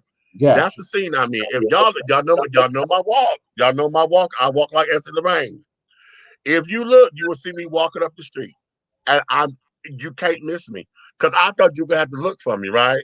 Bitch, you cannot miss me. Well, first of all, Meech, let me ask you a question. You know, you my sister, my bristle. We've been known each other for years, but I'm gonna say this to you, and you know, how the fuck can anybody watch that movie and miss you? Now, bitch, if I said I was in this little party, bitch, I turned sideways, you missing me and the whole goddamn scene. Tell me what color you have on. I'm here for it. Tell me what color you have on. I'm watching that motherfucker. I'm proud of you, Bristol. I'm so proud of you, bitch. Yeah, that's my Tyler Perry credit, honey, but I got a story behind it, girl. Oh, anywho. Okay, it's a story behind it. But and what it was, I almost fucked up the scene. Ooh, how did you? Ooh. Because they just told us to walk up the street. I didn't know what they were doing. Right? So I'm walking, and all of a sudden I'm hearing this man say, "Hey, stop her, stop." And I'm like, what the fuck? You know? And my Wonder Woman was about to kick in, bitch. I said, bitch. I got it. I got my lasso. I'm about to wrap this bitch. What is you running for, So, girl? so that there was that, and I wish they had got that look because that was so real. If he had put that look up in there, they'd have to pay for some more money. That's what it was. Because I'd have been a feature. I would have been featured. But oh, bitch, because I did not know what they just said. Okay, just walk, just walk until he said cut. And so I walked up. I was just walking up the street. Okay, Sachet. And then because of how the tree was, the branch was on the side. I had to duck up under the tree. Okay, bitch, it's sickening. I was like, oh. And so when it came out on DVD, my daughter over here, honey, I ruined her, honey. I just ruined her. Because I sat up here, and when I played it, I kept rewinding, saying, honey, did you see me? Did you see me? Did you see it? Let's look at it one more time. Okay, right there. Did you see me? Did you see it? But yeah, why don't you put that down there so to remind everybody what movie it is again? I could do that all by myself with Mary J. Blige, honey, and Taraji. Oh yeah, now what scene was you in, honey? Okay, yeah, like I say, that's the church scene, right? Just before they introduced the lover, they feeding the homeless outside. All right, well, they got all at the church, and the girl was stealing from the candy store, whatever the little store. And the shop owner come out, he said, wait, stop that girl, stop her right there. And she run over to the church. That scene, when the way how they got it edited, when the guy come up to the steps because he wanted to be, if you look over his shoulder, y'all will see me coming up the street. Well, you know what? I'm gonna have to go and I'm gonna have to get that scene. I'm gonna have to see. I'm being selfish right now. I'm gonna have to get that scene. I'm gonna have to block it off, and I'm gonna have to show it on my show. I'm gonna say, look, bitch, let me tell you something. I don't know everything, but I know people who know everything. So, bitch, I know everything. Okay. So this is my Bristol, honey. She was in Tyler Perry, honey. Give her big ups. Okay. Yeah, that's my Tyler Perry. And I only got one. I was supposed to do it for Color Girls too, but I was on another project and I couldn't get there to the thing. So I called and told them I'm on another gig. I can't do this one. And ever since then, I stopped getting the damn audition notices. Right. I'll talk about that later. Diversity TV ready to blow up, so it's okay. Honey. Exactly. You have more damn auditions than the law allows. So you're gonna be turning shit down. I'm like, bitch, Helena can't be in this scene, honey. Derek okay, right. Okay. Okay. Miko, for me personally, I don't have that issue, but I believe we could all learn from the conversation. Okay. My job had at-will employment. It's sad that we had to unionize in order to get rid of that policy. I just went through an arbitration because they tried it, but that's another conversation. Yeah, at-will employment, honey. At-will employment, honey. Yeah, the union is the only thing that stops that shit because you have to fight for it. But most of in industries like security doesn't have a union, and we ought to. Yeah, y'all should. Security does not have a fucking union, and we need to, because what they want to pay us and then what they're expecting out of us are two separate things. Okay, now that there is corporate shit, and when you're working for a contract house, when you sit up there doing private shit, the stakes go up when you on private shit. Oh yeah, most definitely. Because see, now you hire me because you don't want to hire the police, so you're expecting me to take on policeman-like duties. I can't arrest, but you want me to shoot a motherfucker and you want me to beat somebody's ass. Okay. And carrying on. So yeah, the stakes cost, and then you don't have no insurance plan. Hello? Or they want you to put yourself at risk by detaining somebody. Right. Exactly. Got to put them in headlocks and shit. Go ahead, Meech. Okay. Y'all own it tonight. Go there, boy Derek. These young folks need to know the difference, honey. Yes. Wait, which one? Okay, yeah, I just put that up there. Oh, that's kind of cute. He called me Boy Derek. That's kind of cute. Thank you. Okay. Catch me on another night. I might be Derlane, honey. You know how I go around here, honey. Oh, at least in the DC. Oh, really? Okay, well, that's cute. All right, let's do this. Let me take a little commercial break right here. When we come back, we're going to get into the meat and potatoes of this thing here. Okay? Oh, Jesus. Yeah. Yeah, the meat and the potatoes of this thing here. Are you man of the house, or are you a man in the house? I can't wait for this, honey, because you know what? I'm just as queer as a $3 bill, honey, but I'm all man, honey. Praise the Lord. Ooh, we'll be right back, Sharon. Have you tried Big Rob popcorn? It's a wonderful anytime snack that everyone will love. Available in 3 flavors. Grown and Sexy, which is the perfect mix of cheddar, cheese, and caramel. Sugar Shack, a fruitful flavored mix of watermelon and apple. So delicious and good. How about spicy butter and white cheddar? Everyone loves it. That's why it's called good.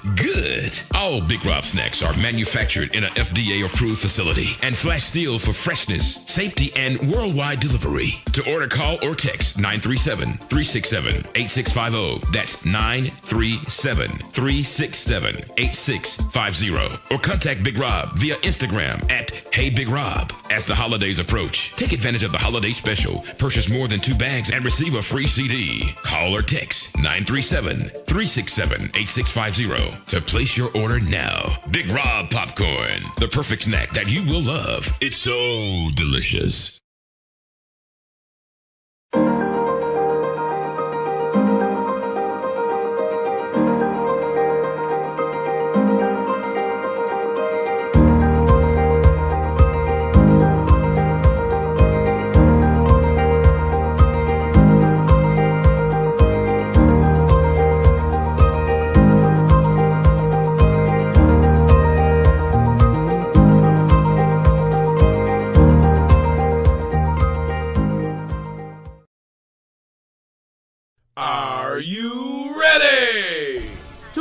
the journey with talk show host, internet sensation, and author of Awakenings, Epiphanies Along a Spiritual Journey, Big Meech. He is offering another installment of thought-provoking ideas, principles, and metaphors that will encourage, enlighten, inspire, uplift, and catapult you into a brand new evolution of accepting yourself in your total truth. Revelations, Affirmations, and Confirmations. The new book by Big Meech is infused with conversations of love and inspiration that gets right down to the real nitty-gritty. It will confront the reader with the proverbial mirror in an effort to take a deep, closer look within to find all that one needs to propel forward and make life happen. Get your copy today on Amazon.com or go to www.dishingtea.com. That's www.dishingtea.com. For more information, contact Big Meech at 404-914-5610. Revelations, Affirmations, and Confirmations. This message has been brought to you by Too Deep and Pastor Don Jr., CEO of the winning team. Attention all business owners. Use your advertising dollars here. Looking to reach a more diverse audience for your products and your services? Well, this is the platform for you. Dishing Tea Entertainment welcomes all businesses who wish to expand their brands and looking for clientele that's more than grown and sexy, but also the seasoned and sophisticated. For more information on how this spot can be yours, contact Big Meech at 404-914-5610 or go to our website at www.dishingtea.com. The views and opinions expressed here on Dishing Tea TV are strictly those of the hosts and guests of this program. They do not reflect the views and opinions or governing actions of any of the sponsors or affiliates of Dishing Tea Entertainment, Artist First Entertainment, Big Guy ENT, Atlanta Hot Radio, Black GDP TV, or Diversity TV. Your viewing and listening discretion is advised. All right, happy. I'm gonna bring Derek back up when she comes back to the camera. Mm-hmm. Okay. But before we go any further, what you know, y'all always be asking what we be eating on when we get to eating, so I'm showing y'all now. Go to your friendly Walmart. They got these nice little sliced cake bread type pieces. This is banana nut right here. Very delicious. Okay. Well, how That's about my that? topic for the evening. Oh, that's the crumpet over there. Well, listen, I want to introduce y'all to our black product of the day. Y'all remember me telling y'all that there was a black-owned bread company, right?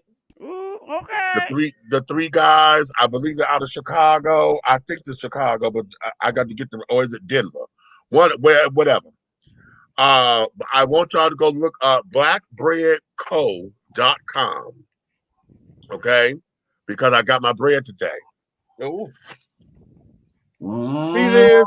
Now, okay, this is the premium white bread. You see the wonderful packaging. The white bread by the black company. Okay. Right. 20 ounces. Okay. Certified B, honey. Yes. Where are they located? I believe, I keep saying Chicago, but I don't think that's right. Anyway, it's 3 young black men, honey, that have done this. Okay. What's the name of the company? I'm gonna look it up. Blackbreadco.com. Okay, but the question is it soft? And I mean, yes. I mean soft like a wet baby's ass. Oh, honey, let me tell you, and I just got my chicken sandwich. Okay, this bread is so delicious. I'm telling you. Now, this is the white bread, and this here is the honey wheat bread. Oh, see, okay. That's the winner. Okay, the honey wheat bread. Now they are a startup company. Okay, so like I think each loaf is maybe like $3 or $4 a loaf. I think it is, but it's comparable to like your Sara Lee's and all of that. Mm-hmm. Okay, it's all the time. And of course, you're going to have to pay for the shipping. Okay. They have a Facebook page too. Do they? Okay. Yeah, it's called Black Bread Company Facebook, and they all out of Chicago. Oh, okay. So this here, I'm telling y'all, honey, this is the very first of its kind. This is the only Black-owned bread company in the country. Okay. And so it just kicked off. They just started. And so for those who were looking for it, they were this was a startup. So you did a pre-order.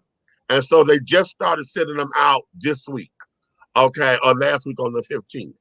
So so we got ours yesterday. So I got Red and Aunt Nika took their bread and stuff. We met up today and they got their bread and stuff.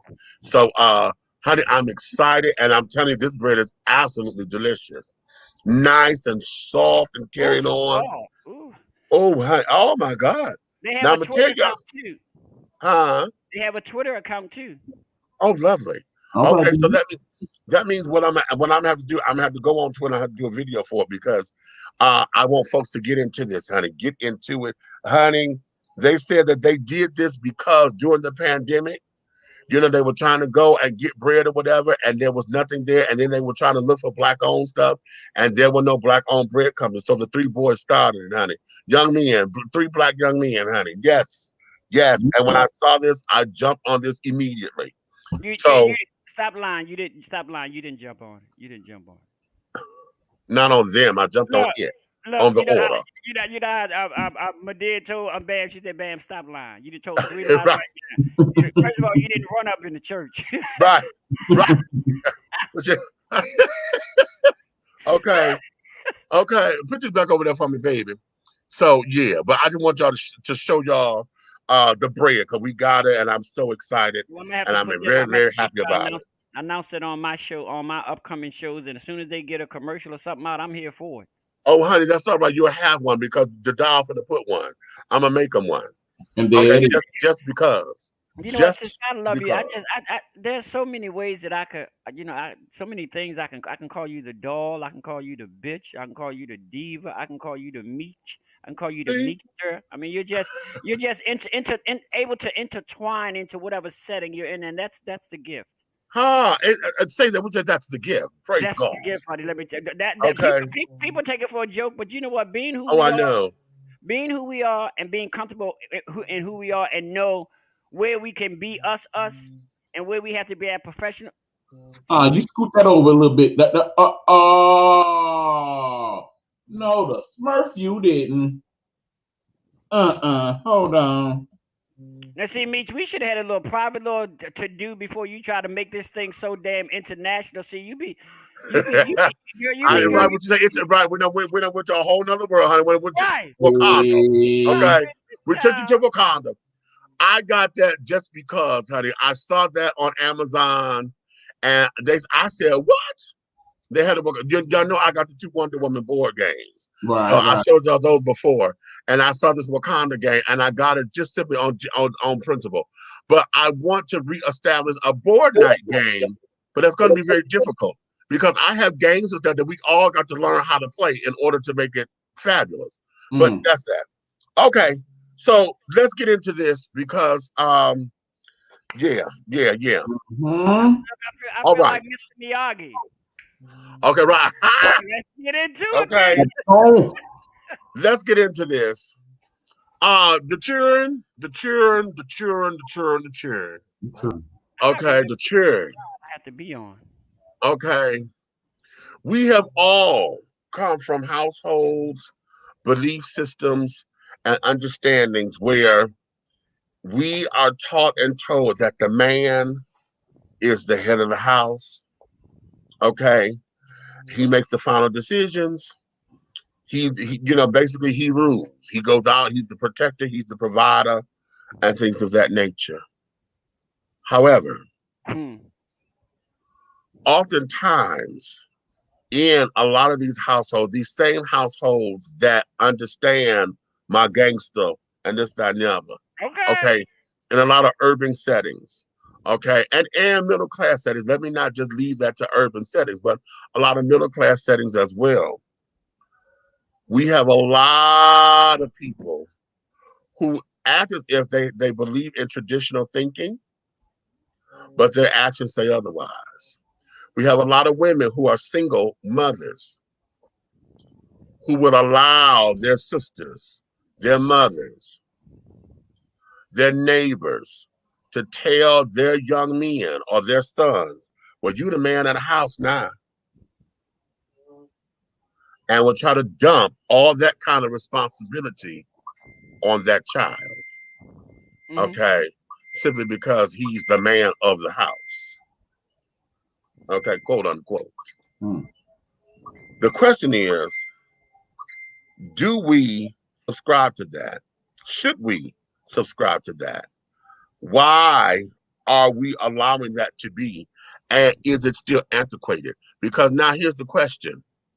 No, let me do this as an example first. Because see, what we also have, y'all know this is one of my pet peeves. I can't stand motherfuckers who come into a house simply because this girl gets her check. She get the crazy check, or okay, I'm gonna call half these type of men that come in their house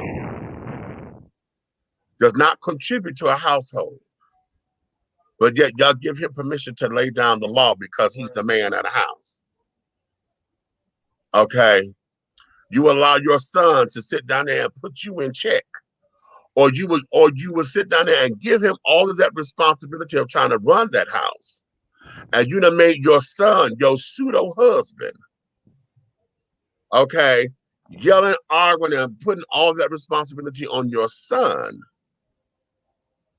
And then because the dick that you got fucking you fuck up, you take that out on the child. Right. Okay. So now, again, are you the man of the house? Or are you a man in the house? Okay. Let's go. Break it down. Break it. Let me ask you a question. And this is, I'm just ready to fuck up everybody's world. Okay. Come on. Because you're the man of the house, does that mean you're the head of the house? Because you can be the man of the house and haven't worked since you've been there, but that still qualify you as the head of the house because you're the man of the house? So when it comes down to tax season and you have not done anything financially all year long, should you be required, or should they automatically give you, well, you go ahead and file head of household? Right. Because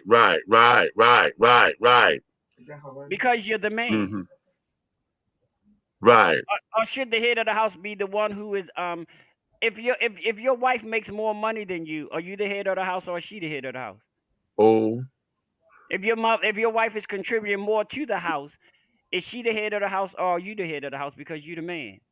Now listen, okay, pause right there. Because when we were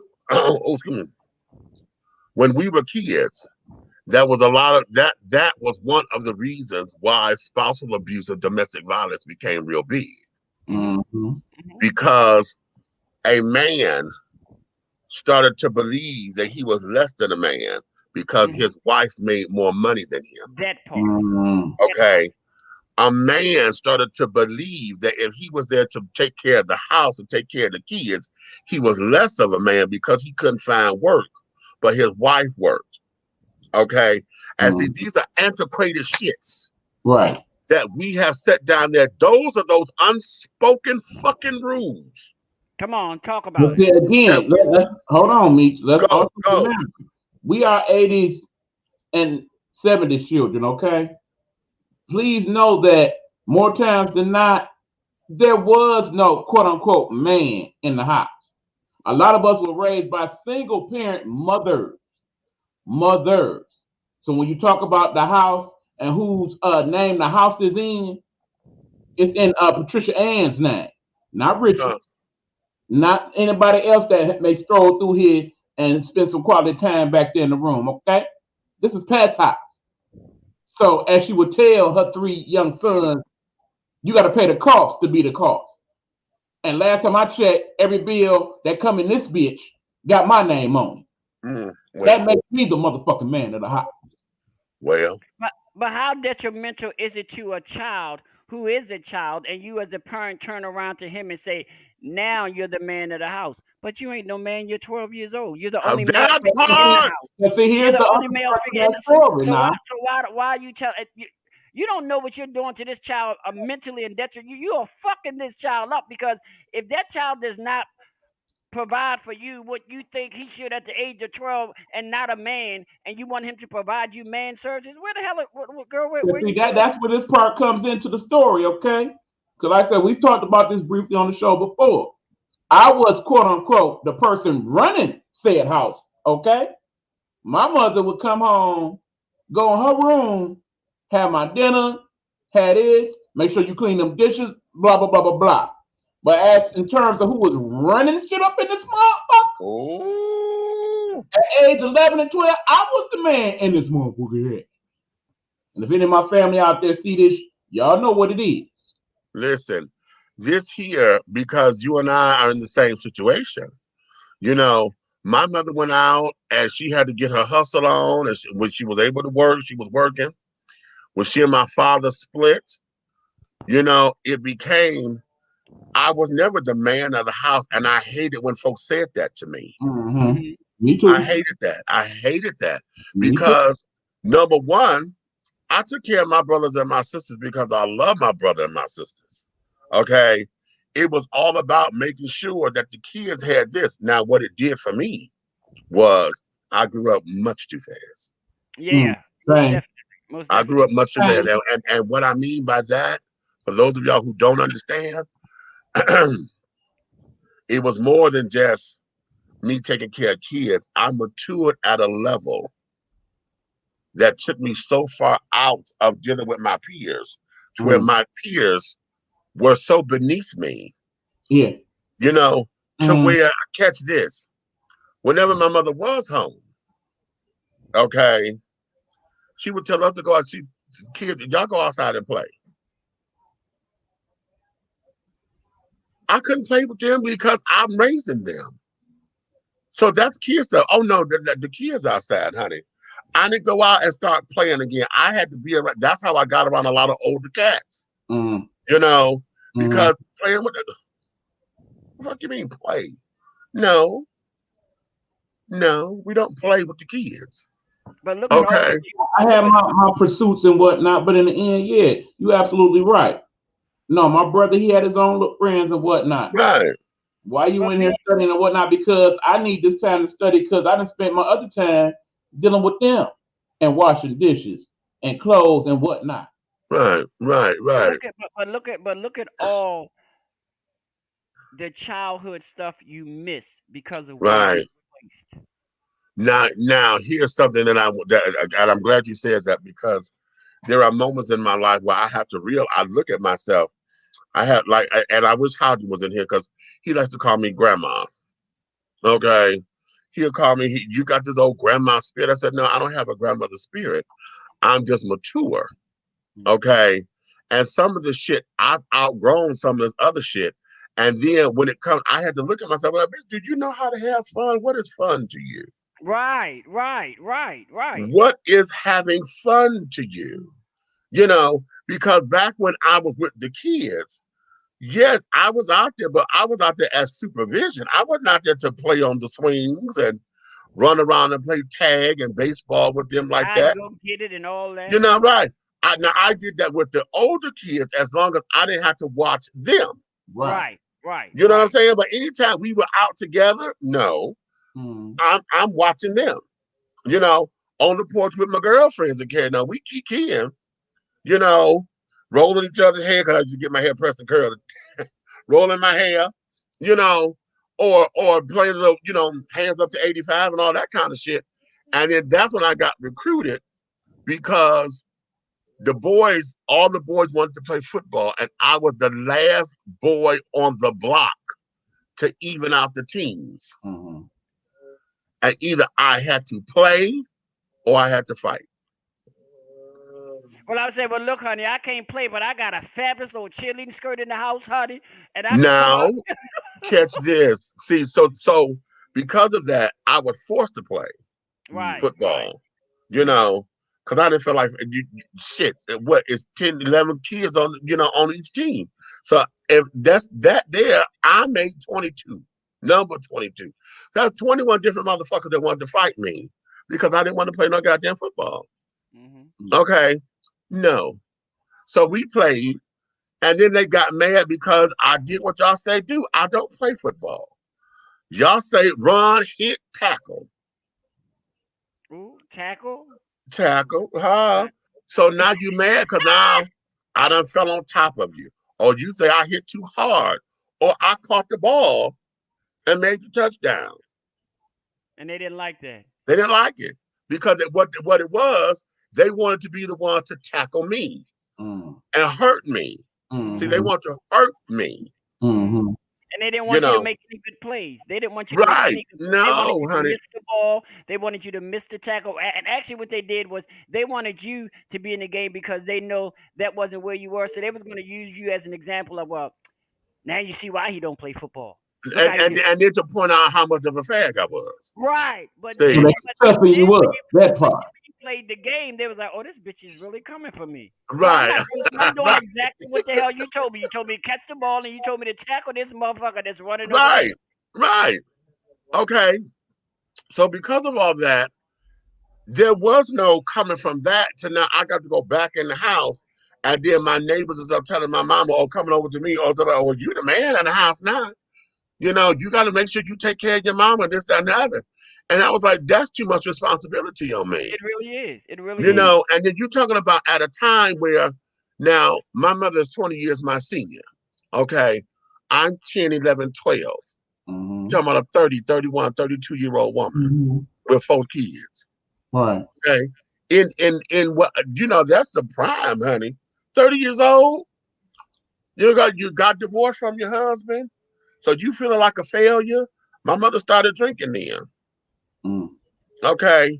So every night I got to keep my siblings together because mama would get so fucking drunk to where she was at a point now, y'all don't love me. Don't nobody love me. And she would get into her self-pity. Okay. And so now we trying to go over there, hug and kiss her, get away from me. Y'all don't want to be bothered with me. And then God help us. The day my daddy said he wanted to come and pick us up. And we sat there and said, oh, I want to go with my daddy. I know I said it because my mother started dating Edward at the time. I didn't want no parts of that motherfucker. You know, not understanding as a child, I did not understand my mother as a woman. I didn't get that. All I saw was this man, honey, trying to come over here and do what my daddy did to my mama and want to play daddy. You ain't my daddy. Nope. You, conversation. Right. Conversation. Right. So that there was all that a 12-year-old saw and wanted to believe, not understanding my mother was a 30-year-old woman. Bitch, what made me get that was I had to look at me when I was 30. Bitch, I told you I'm breaking beds and shit. Okay. Breaking beds, okay, at 30 in my own apartment. Bitch, you talking about what? And I didn't have no children. Right. You talking about a 30-year-old, 32-year-old woman with 4 kids? Excuse me. And a man showed her some attention, showed her some time, took her out and treated her like a woman. You know, before she, you know, because my mother's a lady. Oh, the Natalie Cole song, Sophisticated Lady, that's my mother all day. Okay, every time I hear that song, that's the only person that comes to my mind is my mama.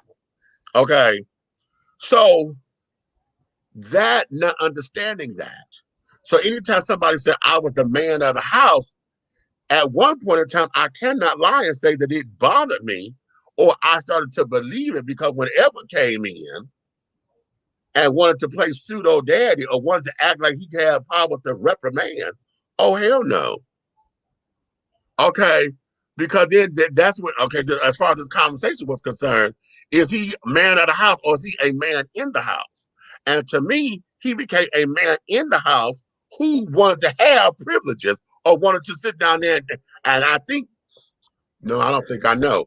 That's where I started to see my mother differently from a child's point because I did not like my mother at that time. I never told her that.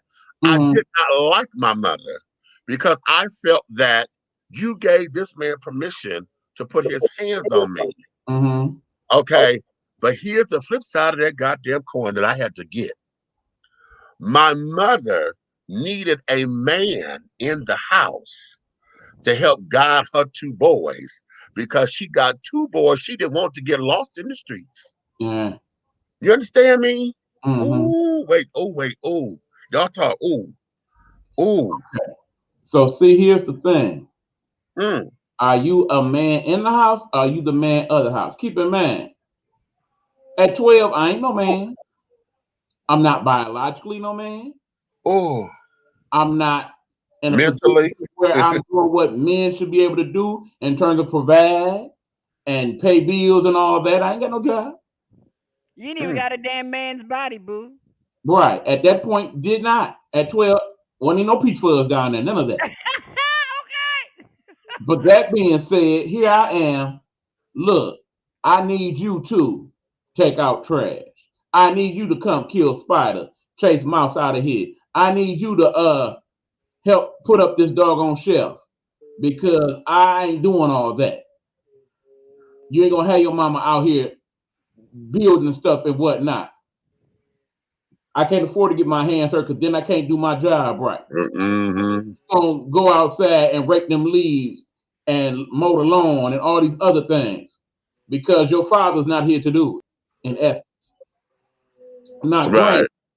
Because I'm doing such things, yes, I get my allowance from my father, which I now understand as I think about it in this very moment. Part of that was guilt money. Hush money, honey. Right. Because what I noted is that the more that got piled on me, the bigger my allowance got. Oh yeah. Which is interesting. But in the same token, because you got me doing man of the house duties, where my cut from you, Ma? You should have put some on it too. I'm just saying, you was getting your paycheck and you was getting that friend of the court money, but you got me washing your drawers and whatnot. I should have got a little cut of that. Well, you getting food and you getting a roof put over your head. I understand all of that, but so is these other little Negroes, and they ain't doing all this. That's a job that comes with no salary, honey. Sorry. Mm-hmm. So like I said, so yeah, I definitely relate today to today's single mothers who got to be mama, daddy, cleaner, cooker, maker, candlestick maker, all of that. That's why I relate to that on that level. There's a reason why I have no children. Okay? Because part of me, to extent, and yeah, my brother and them in the room, here's a news flash. Part of that is because I helped raise you little Negroes.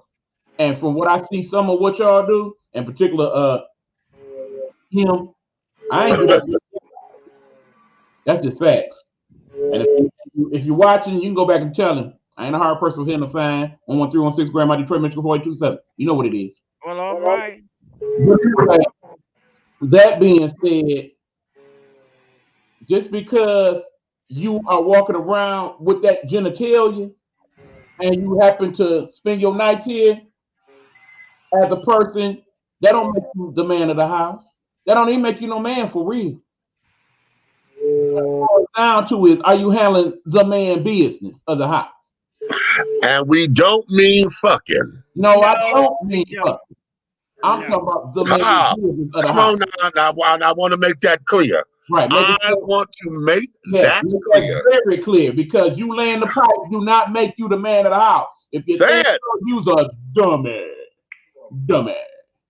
What makes you the man of the house is that you are taking on the responsibilities that the man of the house is required. Okay? You are making sure that the bills are getting properly paid. You are making sure that the house is in good repair. You are making sure that the residents of the house are in good physical condition, mental condition, financially stable in terms of them being fed and clothed properly. Those types of things. Those are the types of things that make you the man of the house. So, in essence, my mother was partially right. That did make her, to an extent, the man of the house. But in the same token, you shared that responsibility with your 10, 11, 12-year-old son in that regard and did not give me enough credit for that in return.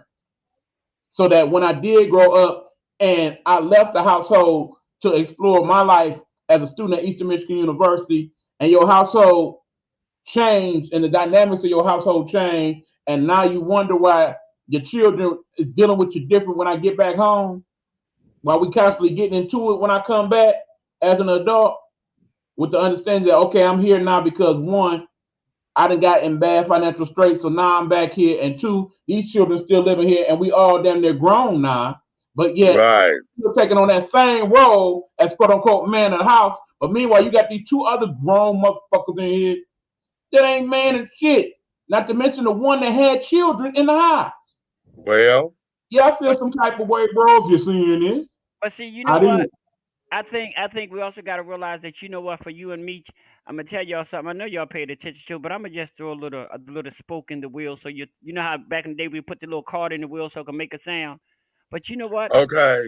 At that particular point in time in your life, guess what? Y'all were the best qualified for the damn job. Okay, right. Not saying that you wanted the job, because I don't even think they asked you to fill out a goddamn application. Not The an job was application. thrust upon you. Mm-hmm. Y'all remember what I told you I got for 11th birthday? Here go that rag. Here go this. Happy birthday. Go watch them bitches. Okay. You're gonna be learning how to iron real soon. That part. But then the sad part about it is you look at it like, well, you know what? When any other man up in the house, he don't wash no damn dishes. He don't. Nope. He delegates to everybody else. So if I'm the man of the house, look, I'm trying to be messy here. If I'm the man of the house, why can't I just delegate to my siblings what they should do? Exactly. Like That the other part. man, when the other man in the house does, he don't do all that shit. He just delegate A, B, C, D, E, F, and G, and let's get it done. Because in the end, how many times did you hear me? No, I told you to do. Right. That part. That part. And I told you to do it because I know without a shadow of a doubt it was going to get done. It was going to get done. And Yeah. I didn't have to go behind the person you told to do it who fucked it up. Mm-hmm. Exactly. Okay. Yes, honey. Okay. Right. Then you wonder what to go out of the city to go to school after all of that. Are y'all still seeing comments? Because I don't see any. I am not. No, I haven't. Somebody look on your Facebook page. Let me go. I'm looking. We still on. Yeah, we still on, but I don't even see how many people is in the room. Let us know y'all still hear us, y'all. Oh, that's all right. You know what? This is one of those conversations, honey, to where, you know, we hit those things from time to time, but folks sit back and listen because they may not have anything to contribute at the moment. Mm-hmm. You know, this is one of those I can contribute. And you know, I want people to know that we're not being hard on the new mothers, because you know what? Not at all. Being a single mother is not anything new. Mm-hmm. Being a single mother is not anything new. Only thing is new is how you deal. Come on here, somebody. It's how you deal with being a single mother. Being a single mother is just gonna be there. Right. Only thing that's new about being a single mother is how you're gonna deal with being a single mother. Mm-hmm. Okay, we see you, Leah. All right. Okay. That's Child. why. That's why you're so verbal, and you're so vibrant in your language, and you have such passion for things, because you had to be a damn man a whole lot sooner than what the hell you should have been. A whole lot sooner, right? And this is why. Okay, let's go here. But let me get but you wasn't a ghetto man. Hello. Get into that. You didn't use all that ghetto vernacular. Not saying that you couldn't, because I'm quite sure you did. But when you got being a man, when you got to go on interviews, you knew how to go on interviews. You know, even if you went to McDonald's, you wasn't gonna wear pad jeans off your ass, blah blah. Oh my God, I hate that. You were already molded to be a man, and being a man was going to that interview wherever you go, even if it's nothing more than a pair of khaki pants, a white shirt, and a tie. That's what you learned to be a man. Right. Right. And then how much of that experience that we had as children led to the fact that, okay, all of a sudden, yeah, you should be a manager. You good at making sure people do this, and this, and that. I didn't equate that to that at the time. It was just like, okay, I just got used to telling people what to do and making sure things was a certain way. Right. And then again, see, that whole idea of being, are you the man of the house? Okay. See, that whole idea of being man of the house. See, I think oftentimes it was a disrespectful comment to our single mothers. Mm. Okay. I think that it was very disrespectful to say that, okay, girl, we know you got all these damn kids. You can't, you need a man, girl. You need somebody to take, and why would you sit down there and put that kind of responsibility on her kids? Because whenever a woman makes her son her pseudo husband, okay, you got him in that capacity to where he's doing everything your husband's supposed to do except fucking you. Except that, right? Okay, then that means that you are sitting up here, you putting all your woes on him. You putting all of the baby daddy woes on him, especially if he looked like his father. Mm-hmm. Because now he's getting all that you would have gave to him, especially when he's limited in his capacity. I know I didn't know how to do wiring and stuff. My mother knew how to splice wires. Like if if the if the extension cord wasn't working or whatever, she'd get some electrical tape and take and splice the wires and this, that, and the other. My mama did all that. Okay. I didn't know how to do that. Okay. Hell, quiet as it kept, my daddy didn't either. Okay. But now we're there, and so then it becomes you having your me time became, now that you knew that I could do this, now all of a sudden you constantly having your me time. You so busy locked up in this goddamn room to where hell, because you knew I was going to take care of it. I got one for you, Meech. Mm-hmm. How about you're becoming the man of the house, but you're becoming the man of the house as a stepdad? Don't the dynamics change drastically? I'm gonna look this way. You better go there. I know you got a comment for. Come on, Meech. You know how you do. Okay. You better go. I'm gonna look this way. Okay, yeah, let's go there because see, when you're talking about that, because in essence, now let me give that to you from Edward's point of view, my mama's boyfriend. Let me give that to you. Okay. And I'm gonna give it to you well-rounded because one of the reasons why I was having a problem with he and my mom's relationship was because he was a player. Okay. Now I'm gonna talk to it from the idea of him coming in and was a constant in my mother's life versus him being married to her. Because those who come in and you married the woman, okay, or you coming in as the step or the second person. Number one, you married the entire family. Okay. Number two, now you got to sit down here and earn the respect of the children in order to make sure that your respect is taken seriously. That part. Okay. You have to earn that. And the reason why you have to earn that is because every step along the way is going to be arbitrary. Right. Okay. Because what happens, just like I did whatever, you ain't my daddy. Oh, chat. Okay, now I may not have said that, but my actions said it. Okay. And every time I was told to do something, I did it with the attitude. Mm-hmm. Well, I got to do it. Why is he the one talking? Why is he the one telling me this? What to do, right? Why is he?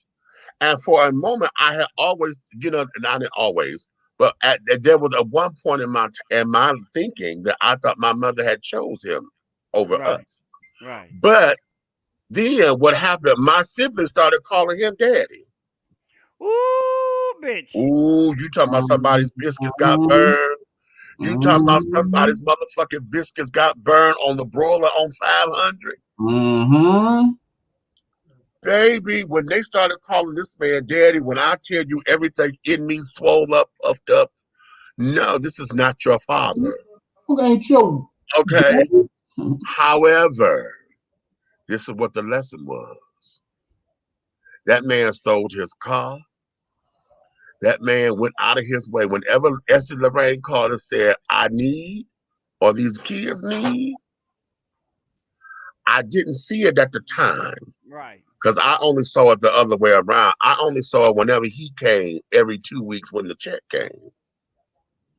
That's the way how I saw it. I didn't see the flip side when my mama was going through.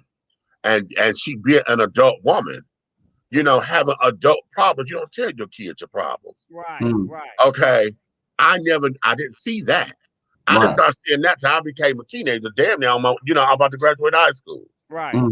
Okay. But at that time, that's when shit started to become faulty between them. You know what I'm saying? Because my mother got fed up.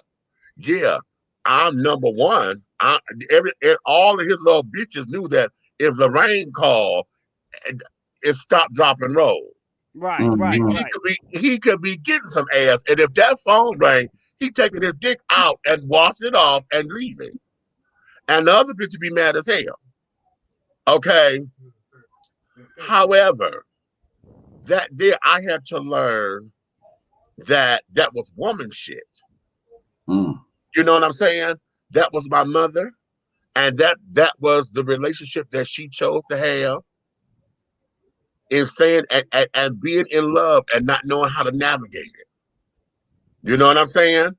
And having to put her feelings. Listen, there was one time the children that lived across the street from us, the Jeters, Pete, Sterling, and Alicia. Okay. We called ourselves step brothers and sisters because Edward was fucking both of our mothers. Ooh. You hear that? Right. 3119 was our address.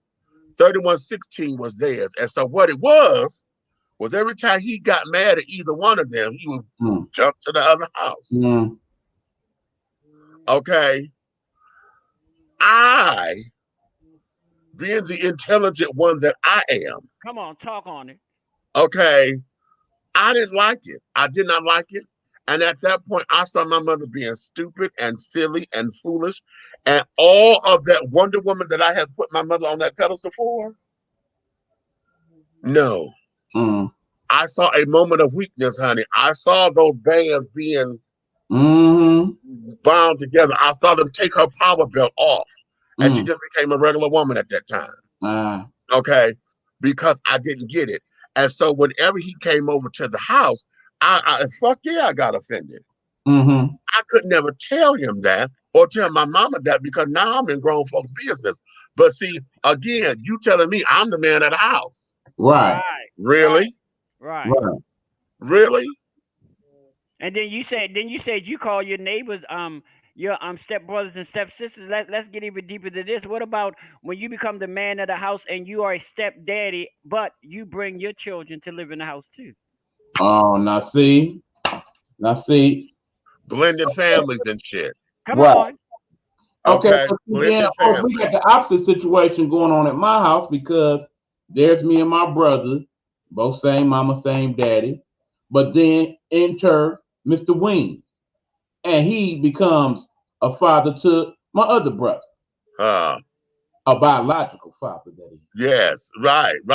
Because what ends up happening is, in the end, when push comes to shove, who was the man coming to the rescue? It wasn't that brother. It was my father. He was the one making sure that we had everything. He was the one giving my little brother allowance. And he ain't have and rights to said child, okay?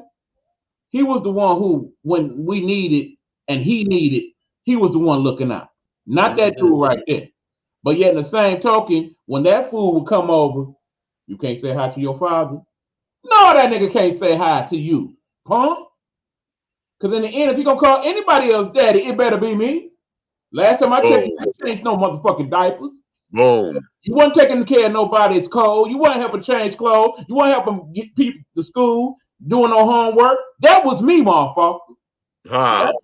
All you came over for was a friend fucking ahead and on your way. Boom. You ain't nobody's damn daddy. All right, honey. Okay. I need a daddy. Ooh, no, I don't. Right. And so that there, it becomes that. Now let's bring it up to snuff here. Because see, when we look at our peers, okay, and I'm going here because y'all know this is one of my many pet peeves with dealing with our sisters who feel as though they're doing this to keep a man. But I could not stand and still don't stand the idea that because you got your hustle on, that all you supposed to do is lay up in the house, smoke, play motherfucking video games, and bark orders. And the women allow Because you to do that. and they allow you to fucking do it. Because they rather not be by their damn self. Because you claim that you're the man of the house when you just a man in the motherfucking house. Say it. And the key word there is man. As in biologically. No, well, should I say when you bark it like you the man of the house when you just a male in the house. That part. That's the clarity, because people need to realize that there's a difference between a man and a male. Let me work on that, because I'm trying to get Dondre Whitfield to come on, because that's the name of his book, Male versus Man. Yeah, and I have it. Oh, honey, we're going to get it. Okay. Let me take these comments. Hold on. In a way, I can only relate because even though I'm the youngest, my older brother is autistic and both of my parents worked. And though there will always be one parent at the house most of the time, when both were gone, I had to look after him. Okay. Okay. Meets, you described a good deal. My stepfather, who passed away this past November, he earned his position and respect to become the man of the house. And while I never referred to him as my father or called him dad, he was the best definition of father my siblings and I had ever seen. Okay. I had to learn how to let my siblings have that because I'm 7 years my sister's senior. So they didn't understand. They don't know my daddy, our daddy. Okay, they don't know daddy. Okay, my brother and I were 3 years apart. Okay, so he knew daddy, but not like me because I'm the firstborn. Okay, however, he knew daddy because my grandfather. Catch this. My grandfather, my father's dad, catered to my brother. My brother was dark skinned. In fact, his nickname was Wide Back, because my brother was very broad and carrying on. And so him being the second born, my grandfather took to him like flies to shit. Okay. And so because of that, he became the apple of my grandfather's eye and this, that, and the other. So there was a little bit of that way. Me as the firstborn, that there, and the different one, not knowing it at the time. That was always a struggle for me because I was always the smart one. I got all the good grades, so all of my cousins, I'm a know-it-all. I just found out because I knew how to have conversation. So it became a whole dynamic. And so with my siblings, when they started calling Edward daddy, I had to let them have that because that was their relationship. And though he did it with me too, we went out and he would buy we had this gasoline remote control planes and shit. He would sit down there and come and do funny shit at night before we went to bed and he would press his hair and part it down the middle and become looking like the Joker, and get all crazy with a ho and did all this old stupid shit. He was there to interact with. He was very good with kids. Now, truth be told, he was very good with kids. Okay. Now, my whole thing, I never gave him his props. Damn, you know what? Hold on, y'all. That's a revelation. I never gave him his props. I never did, and that's because I was so stuck on you ain't my daddy. And then as I became an adult, I didn't like how you were treating my mama. But I had to come out of that because I'm like, no, that's her dick. Because now that I got dick of my own.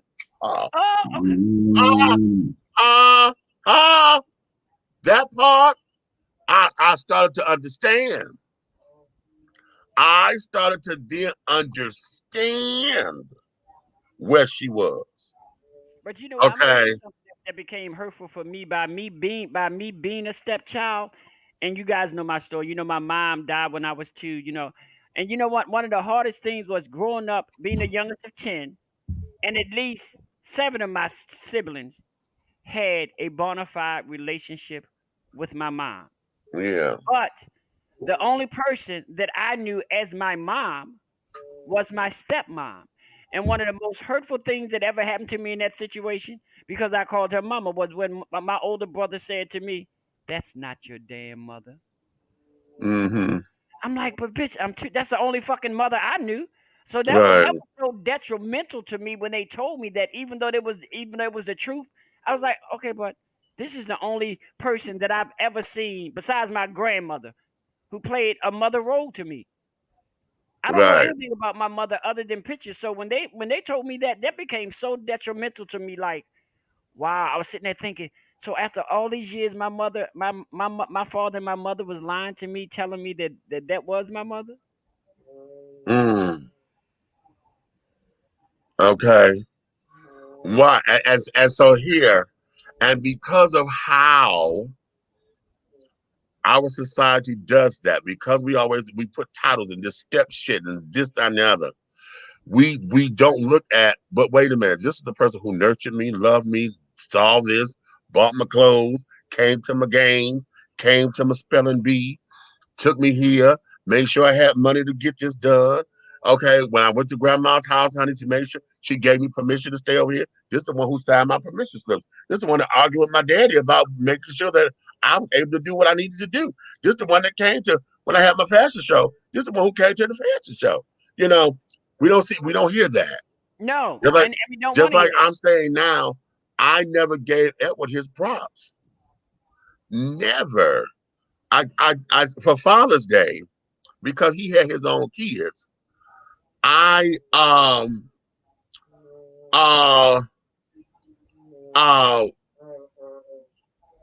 I saw them as my siblings, you know, and still do to for the most part, because they look to me as a big brother. I'm still the firstborn, you know.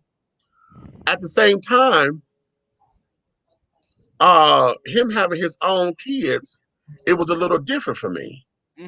You know what I'm saying? It was different, but I never wanted to say step this and step that. I Right, just never called him daddy. right, He was right. always Edward because you know, as far as I was concerned, no. But I never gave him his props as far as him absolutely taking care and everything that fathers do with kids. You know, he would wrestle with us. He loved my sister's identical twins. So when they were kids, that's how they knew him as daddy, because he took them, you know, and child back, you know, that was the man that nurtured them as far as who they would look to see how a man should treat a woman. But for me, you know, then it became, why is it that this is a goddamn hustler? You know, and I'm saying hustle like that because, as far as I was concerned, his relationship with my mother, from the outside looking in, I never asked her this. I think I might. You know, my mother had her tubes tied. I found this out. Because Edward told me, he said, "Did your mom ever tell you about the time she got pregnant with my kids? She was about to have another set of twins."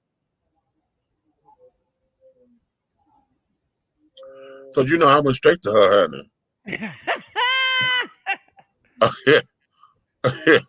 I was like, excuse me? I said, what is this? He told myself you was pregnant. And she told me, she said, I never told anybody about it because I knew I wasn't going to be able to carry the kids. My mother had her stuff clipped, burned, and all of that. Okay. Snipped, clipped, and burned. Fried down Okay. the motherfucking And side, huh? so the pregnancy, she wasn't going to be able to, it was a tubular pregnancy or whatever it Right. was, but it wasn't going to go to term, Mm. you know. And so I said, oh, and I felt some kind of way because I was like, oh, so you lost two babies?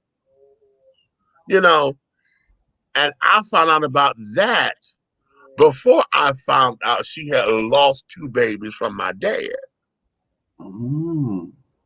because I did not know that before my sisters were born. She said, I lost the baby between, cause she said, yeah, I did. I said, well, wait a minute. Am I truly the firstborn then? And she said, yes. She said, and she told me she lost one between me and my brother. Now, we only 3 years apart. Okay. So she lost one between me and my brother. And then she lost one between my brother and my sister. Now, they're 4 years apart. Okay. And I kind of remember her going to the hospital. But I was 3-4 years old, and I didn't know that. Then she said, God gave me both of my babies back and let me have these twins. Okay. So then, now I didn't find that story out until much later, But now, hell, you done lost 2 babies because you knew you wasn't gonna be able to handle the pregnancy or hold it. Oh shit. So when I look over it, like I said, as an adult looking over my mother's life, it becomes a whole big to-do, because now I'm like, wow, what did you endure to be you? What did you endure to be? Because my mother is still Wonder Woman to me. You know what I'm saying? My mother is my Wonder Woman. And so it's kind of like, for those of y'all who into comic books and stuff, when you look at the comic books and then your superhero getting their ass whooped, and you're like, girl, okay, I know you can come through this, but use your damn powers, bitch. Right. Right. Okay. Where the hell your superpower was at, girl? Because you get your ass to her. But that there is how I feel when I look over my mother's life. And then when I saw her in the flaws, when I saw her in the lows, and had to deal with her. And then when I threw my hands up, because there was one point I was like, no, I am done with this. Okay. And then I had to learn how to, no, I'm not the man of this house. And no longer am I going to be the man in this house. I had to go get my own. You know what I'm saying? And that there was awakening for me, and carrying on, because now it's like, no, I love my mother, and God knows everything in me says that my mama is my mama. Okay. At the same time, because of the tools that I had to then come out here on my own. You know what I'm saying? I had to come, and so much so, my mother did this to me. I had a coat. I had this beautiful, beautiful tweed trench coat, one of my favorite coats, but that bitch was toe up from the flow up, honey. I'm constantly sewing the line and carrying on. But at that time, I couldn't afford to buy me a new coat. So I had a sweater and carrying on. I would wear up under, but I'm shocked. This coat is lovely. And my mother kept looking at that coat, and it started to rip up under the arms. I would go get it, sew it up. And she said, Misha, you need a coat. I said, I know, but I'm gonna get one. And my mother went on and bought me a coat. And I was like, Mama, you didn't have to do that. Mama, no. And she told me, she said, you still my son, and I'm still the mother, and you needed a coat. And I felt like, oh, yes, ma'am. Okay. But at that time, I had become so independent to where I kept telling her, Mama, I don't need you to do that for me anymore. I don't need you to do that for me. I know I got to hit my head on this one, and this, that, and the other. But that was the man of my house. Right. You know what I'm saying? That's being the man of my house. Okay, I can't run to you for that. But I got a question for you. In doing that, you and Eric, in doing that, do y'all think that prepared y'all for being the men of your own houses? Most definitely. Okay. Most definitely, because what it did was, I know for me, and I'm sure you probably feel the same way, Eric, is that it prepared me to know what I was and wasn't putting up with in my shit. That part. You know what I'm saying? Hold on, because Habiba just put something up here that's very interesting. Yeah. If I say gay employment independence to you guys, what are y'all's thoughts on that? Gay employment independence. Come on, baby. My thoughts on that is just like anything else, honey. Independence is independence. It's not. Independence doesn't have a sexual orientation on it. No. Okay. But what happens is that and let me give y'all this. And Habiba, I'm saying this because I want you to understand this.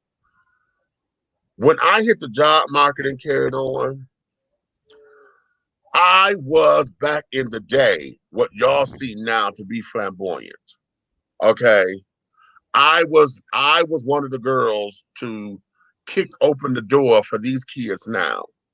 Okay. Because see, what my generation did was say it was okay for these kids to go to school the way they go to school and carrying on. Now, back in my day, it was certain ones that did it. It wasn't the whole norm to do it now. And to carry a purse was unheard of. Oh yes, most definitely. Carry a purse Okay. trying to get your ass beat. Right. Now, you have to understand something. For me to say Bewick and Mac, okay, that's hood city. That's big time hood. That's all day hood. I don't care. Whatever you consider to be the hood of DC or Pittsburgh, or to say Watts, or to say what's Chicago, whatever. Pick one. Just say that Compton, Mac and Bewick. Say Compton, yeah. Okay, that's what I'm looking at. Compton. That's the one. That's what Mac and Bewick was. Exactly. Okay, and is. And at that time, Demetrius was in his pastel color days. So that was pink pants with a purple shirt, or the purple pants with the pink shirt, or the pink pants with the baby blue shirt and my purse. Okay. Now this is the 90s, the late 80s, the 90s. Okay. And my whole identity was, I was that flamboyant because it was my anti-masculinity thing, because everything that masculinity was, I did not stand for it. Okay. And I did not want it. And anytime I was on a job, and wherever I worked, my motto was, remember when they used to say, when the women's lib used to say, the best man for the job is a woman? Remember those commercials? Well, I always said, the best man for the job is not the man or the woman, it was the queen, honey, because I came to it with the brawn of a man, but the mindset of a woman. That was my motto. So I would go on the job, and because I was a flamboyant queen, butch queen, okay, active length, glamour length nails. And you remember when Lee press-on nails came out like that? Well, I used to let my nails grow, because I'm right-handed. This was my active length. This was my glamour length. My nails used to be like out to here, okay? Naturally. I used to have women upset at my hands because, I said, no, these are mine, and I would manicure them and carrying on. But all of that to say, when I went to work, it did not, my gayness was a political statement. Right. But my job performance was my job performance. You couldn't fuck with me for my job. Wherever I was, even when I worked in the sex store, used to work for Uptown. I think I told you that. Right there was 6th and Woodward, and the one on Asbury Park at 8 Mile. Yeah. I worked at both stores. But bitch, when I tell you, when it came down to some of them motherfucking movies that carried on, if I walked up in there today, honey, I still had customers who know me. Okay? Still know me. And that was 30 years ago. Ha! For those who still around. Right.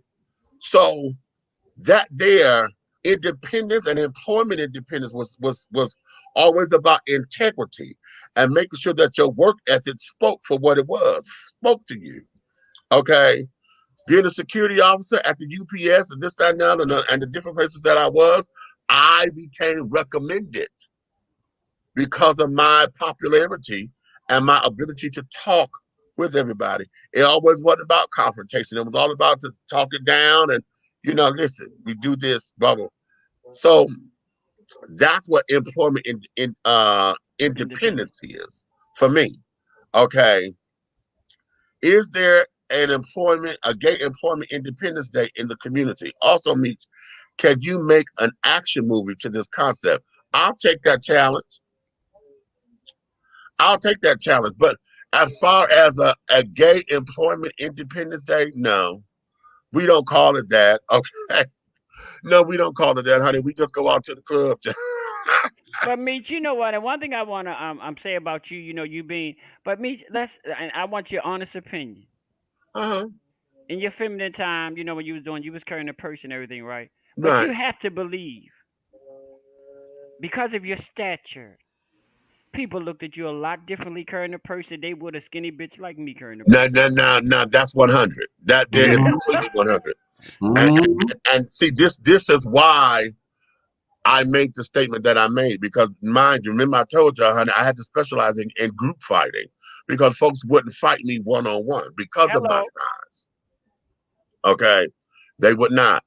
And so anytime that I did fight, it was very few times I had to fight one-on-one. It was always Right. two or more, when it was an actual fight, not on the job, because I've had to fight on my job, as security. But just to have a regular fight, no. I've very few times have I had a regular fight. I've had to fight in group settings or whatever. So but my stature was everything.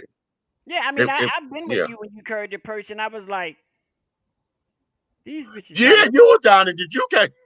I was like, I said, these bitches is not looking at him cross-eyed. These bitches act like this is what it is. He gonna bring a purse, but if a skinny bitch like me came up there, purse, they be like, girl, what is you? I was like, wait a minute, bitch. Right.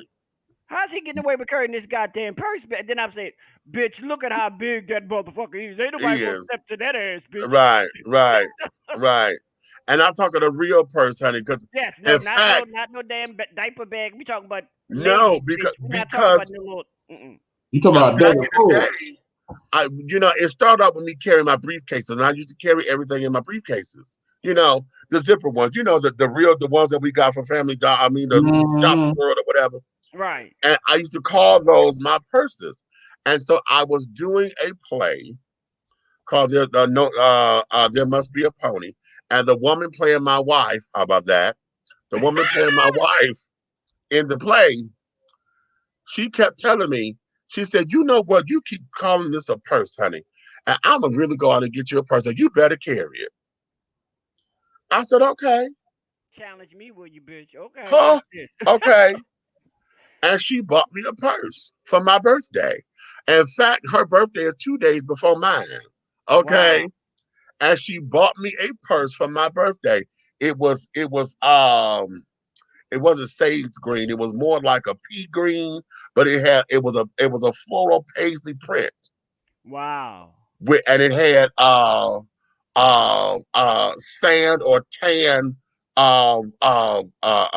flap to clothes and all of the piping and stuff, and a tan shoulder strap. Yes. Yes.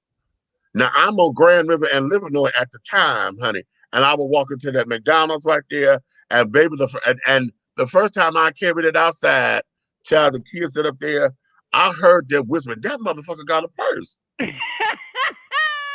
and I went in this bitch, grabbed my wallet, paid for cause I didn't have credit cards there, paid for my shit, put my thing back in my purse, clipped it, snapped it, and was on my way. And didn't care. I did not care.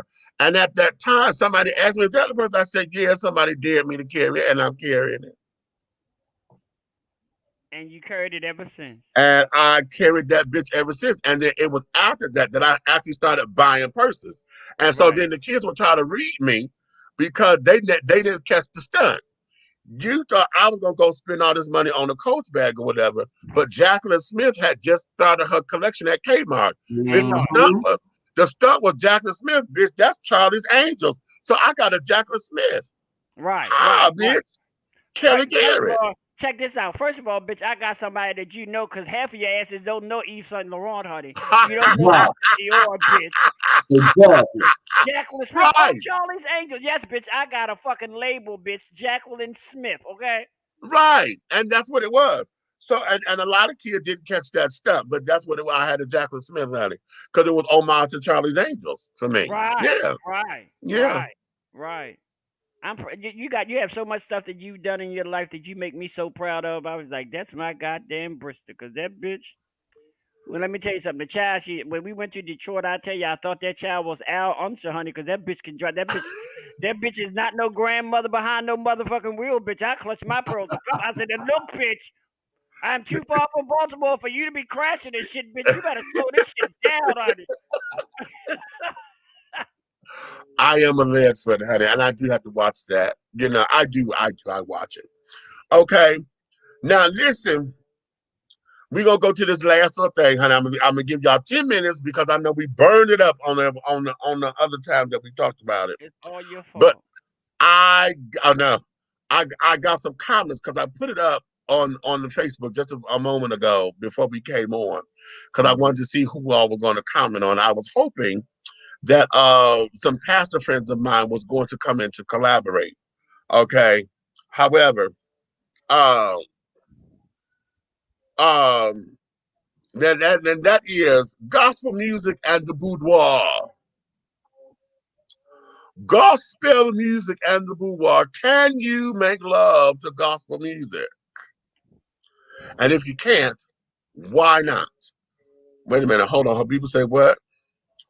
I got the script. A kid prayed for his dad to get a job because of discrimination, and then aliens showed up and blew up all the haters, and then there was freedom and equality. Aha! Okay, now you know what? Come on, let's do it. Let's do it. We'll talk. Okay, we will talk. I would love to direct the shit out aliens of that. came in and blew up all the bullshit, honey. Okay, okay. So now let me go here because see, like I said, I had a few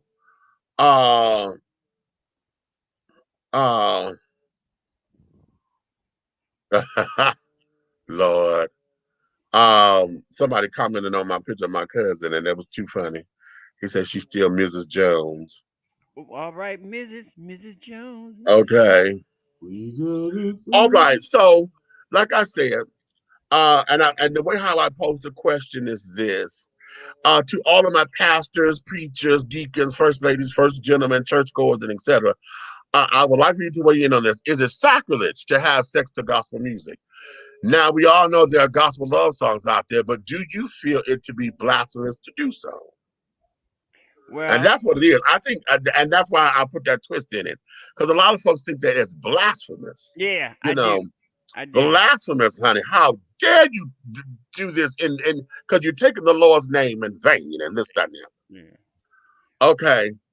And carrying on. And I had one comment that said sacrilege. No, God made sex. God knows sex is good. God gave us the ability to orgasm. But it does take me out of the mood because it's a diversion from the task at hand. Well, that's one comment. Let me tell you this, honey. This is gonna make you just cackle all over the place. And that's why, most of my shows are called the remix, because I listen to you wonderful people which give me ideas. But what I'm going to tell you is on April, the first Monday in April, your good friend, Reverend Dr. Jamie Washington, will be my guest on Check this out. He's the newly appointed pastor of Unity Fellowship Church of Baltimore, because Reverend Harris Thomas retired.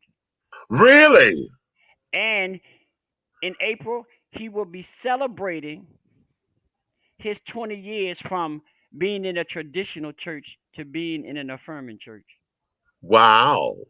So you being a bit, I'm gonna ask that question. I'm gonna say, Pastor, why do I have issues with having sex while gospel music? Okay, yeah, that's lovely. Now, catch this, because Elder Clark responded, and he had two words: absolutely not. See. Okay, is it sacrilege to have sex to gospel music? Absolutely not. And that's okay.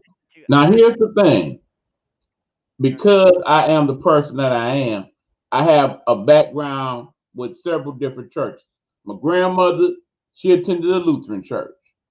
My mother allowed us to attend a Baptist church.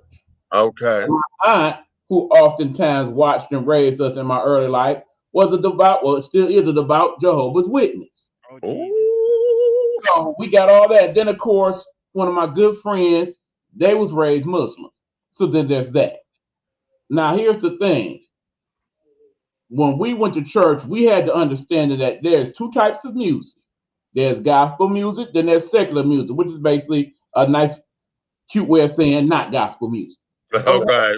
Anything that was gospel was that, anything that wasn't.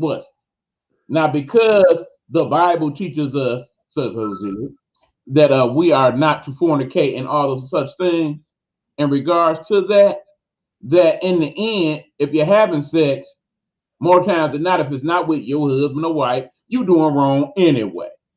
But then add to that the fact that you're gonna have sex listening to songs that's supposed to glorify the Lord, because some of the people in our church will teach you, okay, I only listen to gospel music. The rest of music, it is not allowed, because some of the themes and anthems that they teach in those other songs permeates my soul to the point where it's gonna cause me to want to sing. Right. Have you in that mindset is not good for your spiritual soul. Okay. Mm. In the same token, these people had kids sitting right there in the pew. They got hit some kind of way. And last I checked, a lot they ain't had no ring on that finger either. So they got hit some kind of way. Okay, and more times than not, back in the day, the music came on. You know what time it was, because certain music indicated that. Now, And that's funny you say that. Hold on, because see this comment here, this child here says secular music does a good job marketing sex. Why should the church need to? And my reply was, because I had to reply to that. I said, why is it marketing sex? Isn't sex supposed to be between two people who are in love and are blessed to be each other's godsend? If couples are married or exclusively committed, okay, I missed the word. Can't they bring God into their lovemaking?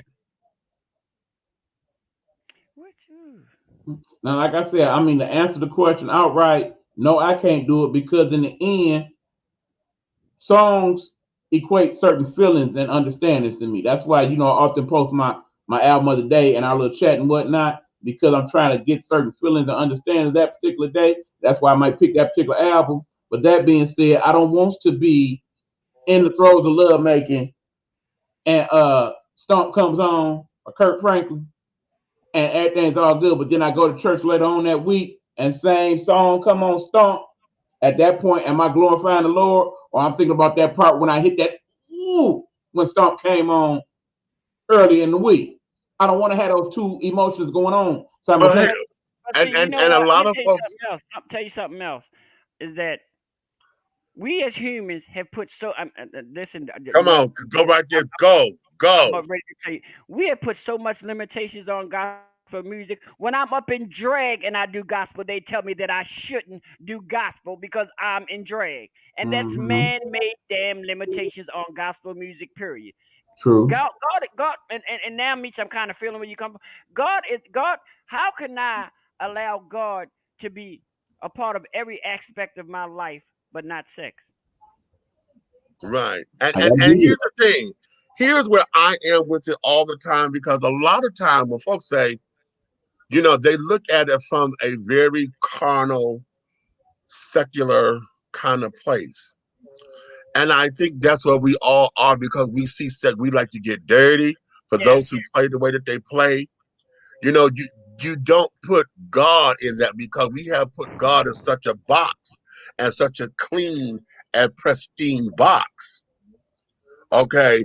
To where having sex, and I say, nigga, come on my chest, or, come in my face, or this, that, and the other. To say all those kinds of things, equates that I am either fornicating, or I'm sinning, or I'm doing something I shouldn't be doing. Right. Okay. Right. And so to bring gospel music into it, a lot of them feel as though, okay, no, now I got to be holy, or I'm supposed to be holy to this. But there's a beautifulness in it. There's beauty in it. Okay. And I'm starting to sound now if Hockey was in here, you have a fit, because this is very Florida Evans. Remember when Florida was telling that to Walona about trying to teach Penny about sex? Mm-hmm. And she's like, well, Lona, if you don't teach her, she will never understand that it's beautiful. Right. Okay. She would never understand that this is what it's supposed to be. Okay. And all of us who claim that this is what we want. Okay.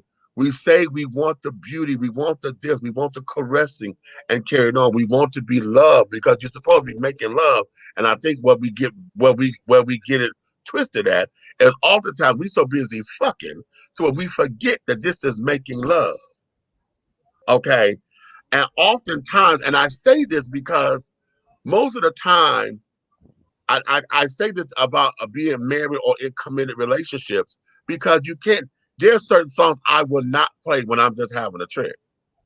Oh no, girl, no. Okay. No. So if we got that same mindset of I can't play this song because this is not that type of person. Okay. I won't play nothing like Pure Love, honey. We must be in love on the trick. Okay. You'll get Pussy Don't Fail Me Now.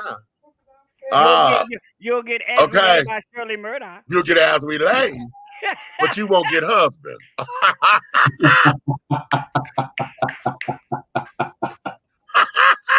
Okay. So if we understand that with secular music, that there's certain secular songs that we just won't play because this ain't the person for that, then we have to understand and be mindful that this particular type of music is not for everybody to. You did not earn that space to be here with me. Right. You know what I'm saying? So the idea of using gospel music, honey, absolutely is probably what the first time that it happened to me, child. I was like, oh my! It absolutely became such a spiritual experience to where I did not realize that it could take me there. Right. See, you know what I'm haven't saying? been there yet, so I don't know. Oh, honey. Oh, sister. I could be. Excuse me for being vulgar. Y'all know how. No, just give it, honey. Give it real. I could be in the middle, I could be in the middle of a goddamn downstroke, getting it in. As soon as gospel music come on, I will stop right the fuck in my tracks. Mm-hmm. I'm not gonna lie, I will, and I've never been able to, other than being in the ministry, being blah blah blah blah blah. Because I'm like you were saying with music, like it's one song that, like if I have a man, one song that I'll play when we making love is I don't want nobody, always around me and my Come man. on, Dr. Feelgood. And I'm gonna play that song for my man. Right. You know what I'm saying? So I don't know. It's just maybe it's something internally, me being raised in the church and went from Baptist. A lot of it is. Right, and then going to Pentecostal and being around, the women wearing the opaque pantyhose, and whenever they sat on the bench, they had to have a handkerchief to go long down, so you couldn't see up their skirt. Blah. Maybe that's what it was for me. And a lot of that too. See, and then I keep stressing, because everybody, when they think gospel music, they think they want to go straight to Mahalia Jackson. They want to go Clark Sisters. They want to go Douglas Miller, and they want to go Mighty Clouds of Joy. Mighty Clouds of Joy. Now, how about that? The name says all that, honey. The Mighty Clouds of Joy. But they want to go there, and they want to get into those deep, hard praise and worship songs. Okay, I mean, hell, book just said Stump. Now Stump is an up-tempo song. Now, hell, I've always said, child, bye, honey. Hey, there's some songs where you got to keep your rhythm. Okay. But I just think it's harder for me to grasp having sex. Let me say this: having sex to traditional gospel songs. Right. Okay. I get it. But again, this is why, and I'm going to do that. They're probably going to ding me, but I started to put a playlist together on my maybe you'll get a double ding. Ooh. Ring ding dong, ring a ding ding ding dong. Okay. But oftentimes, just like you get your playlist together, there are certain songs that are love songs, that are gospel love songs, that would take you right there. BB and CC Waters was fabulous for it. Mm-hmm. But see, I just thought of something just now where that all makes sense to me. The most popular gospel album of all time in terms of record sales, you know who has the title for that? Who? One Miss Aretha Franklin. Amazing Okay, Grace. right. Amazing Grace album. Yeah, right. And keep in Right. mind, that was made in 1972 after several of her hits. Right. Were not gospel songs at all. Was Right. not making songs, in fact. But So just that imagine. at But that just point, even imagine though how she many, was how many people. Just imagine how many people had sex to the Clark sisters. You brought the sunshine. I know we danced to it. And as soon as they said that's a gospel song, you're not supposed to be dancing to that. Okay. To Tremaine Hawkins, honey, we was at the club with Fall Down. Spirit Fall Down. And so you bring up a good point with that. Now, what's the difference between you dancing to a song outside of the church and you making love to a song outside of the church? Because again, let's go Kanye West, Jesus Walks. That was more or less a gospel song, but You the know what, same token, were you not dancing to it? Did they not play it in the club? What Much like about the song? what about Vanessa Williams club mix? Your love keeps taking me higher and higher. I mean, Right. Oh, yeah, Vanessa Mitchell. Yes. Okay. I was born this way by Bishop Carl Bean. Carl Bean. How about that?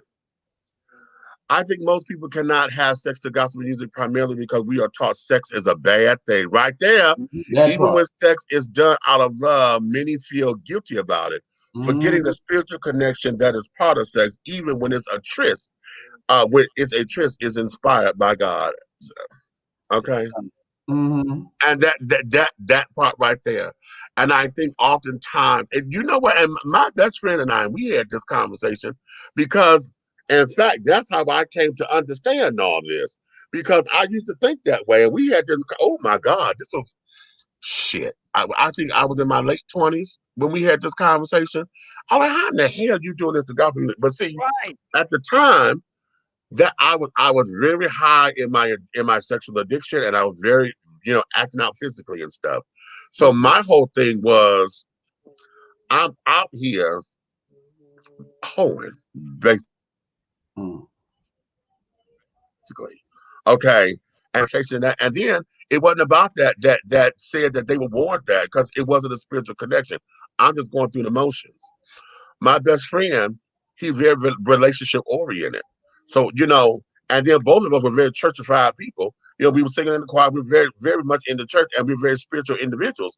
So being a part of unity and then on all of that, he was the one to sit up there and say, he said, bitch, you better understand how God is in everything with me. And when he said that, I said, well, me too. He said, and then I said, well, wait a minute, you're relationship oriented. And that's when I started to make the connection. I'm like, how? But the first time that it happened for me, it took me to a place that Lord knows that the next time that it happens, that's got to be my husband. Because I cannot give that part of me to just anybody. You understand? So that part, oh hell no, honey. You got to earn all that. You got to earn that, honey. Now, hell, we can put on, and like this, all the stuff that we know, the secular stuff. Oh, honey, yeah, we can put all that on together because I know how to separate that. But when to touch my spirit, oh, honey, no. Just imagine how many people out here. Let's be real with it. Just imagine how many people out here who have never made love a day in their life.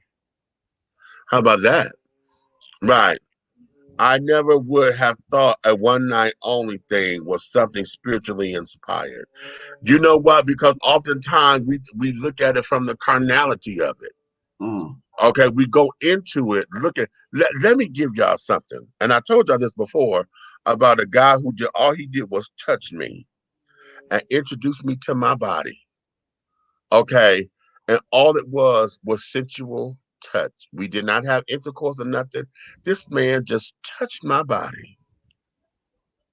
And it was so beautiful to where I cried because I did not believe that someone could worship my body like that. But Okay. what if you worship your body and then in the background you would have heard the gospel song, He touched me. Woo! Ooh, he touched.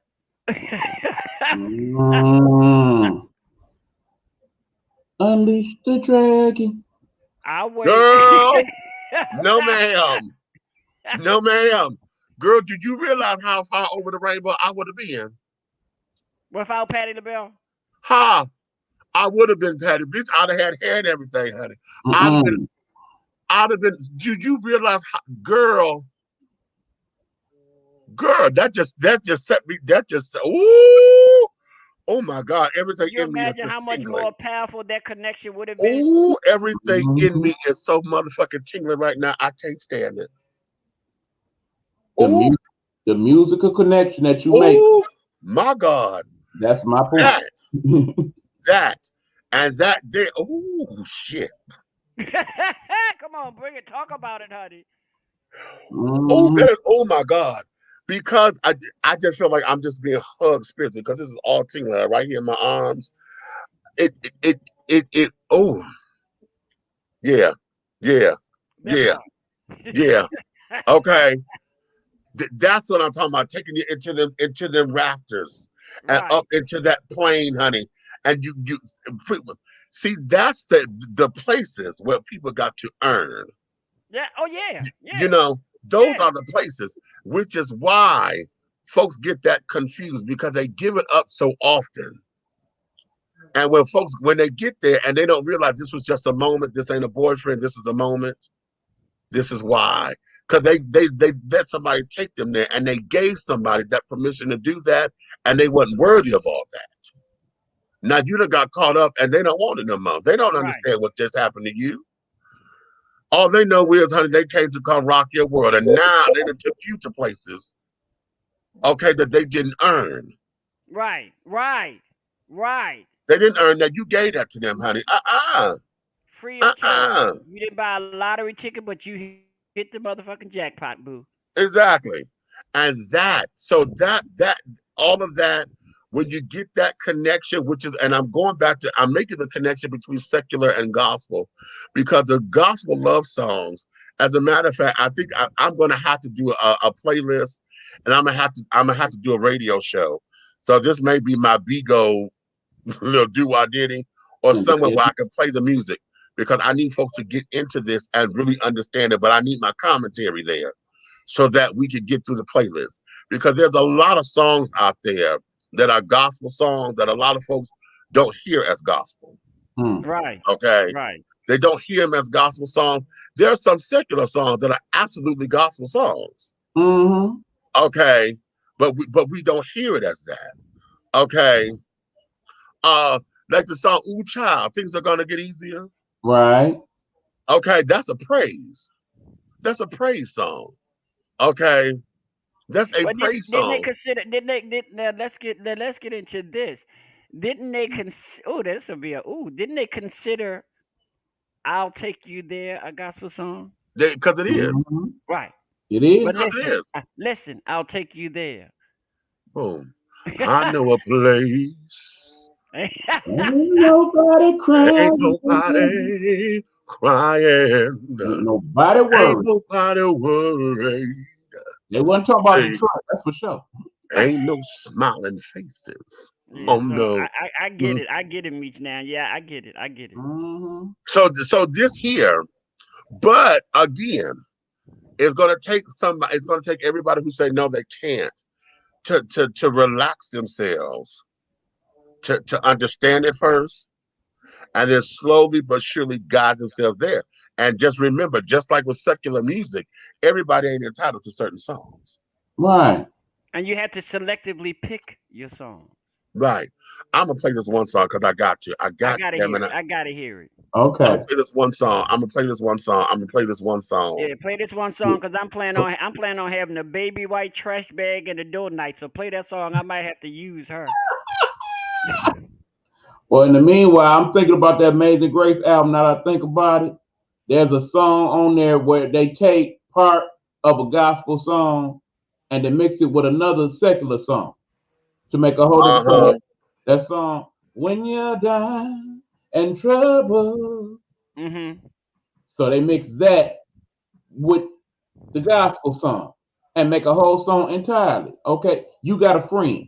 That's the song they mixing too. Praise your name. Girl, they lay it on you right. You might think you're born again.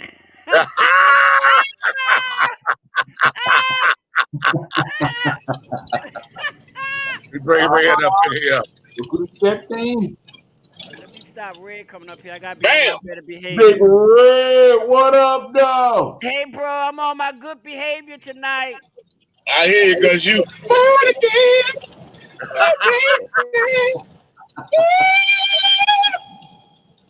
Well, if you can roll it and throw it like that, we might listen to that song. If you can make me think I'm bored again, bitch, we'll listen to whatever you want to listen to. No, I'm sorry. Okay. What's up, man? What's up? What's up? What's up? Hey, we had a good time at the doggone the little spot. Showed up, showed out. I gave away 3 trophies. Where mine? All right now. That's a whole nother community.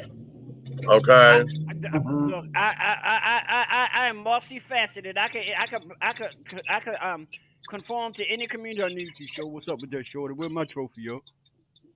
Damn. And then turn around and say, oh, crap. Hey, you know what? Me, that's funny. We was talking about that earlier, right? Uh-huh. It was like right now I'm talking to y'all, and all of a sudden I just come out of my bag on y'all ass like, we'll get to you when we get to you, Derek.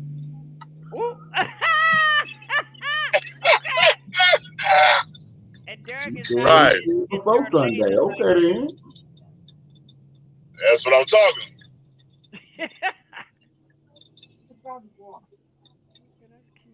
Okay. See, every nigga squeals when ain't nobody looking. Right. Well, shit, I squeal when motherfuckers looking, honey. I'm a equal opportunity squealer, bitch. I don't know these squeal. I squeal whatever but I see fit, honey. Ooh, that don't make sense. See, you know what? You know what? I'm gonna tell you something. Derek. I took you off a special. You special. I took you off that rainbow. I put you on the cloud. Child, that's where I met, honey. Okay. See, I put you on that cloud. The only downside to that is sometimes a bitch fall in between the clouds, bitch, and I don't know where I be at. Oh, no, not falling between the clouds. Yeah, that part with the candlelights dim and some chocolate strawberry covered. With this okay. Yeah, what you said, bitch. Yeah, what you said. Okay. Oh. I gotta find this song. It's called Joyous Flame. Okay, it's called Joyous Flame.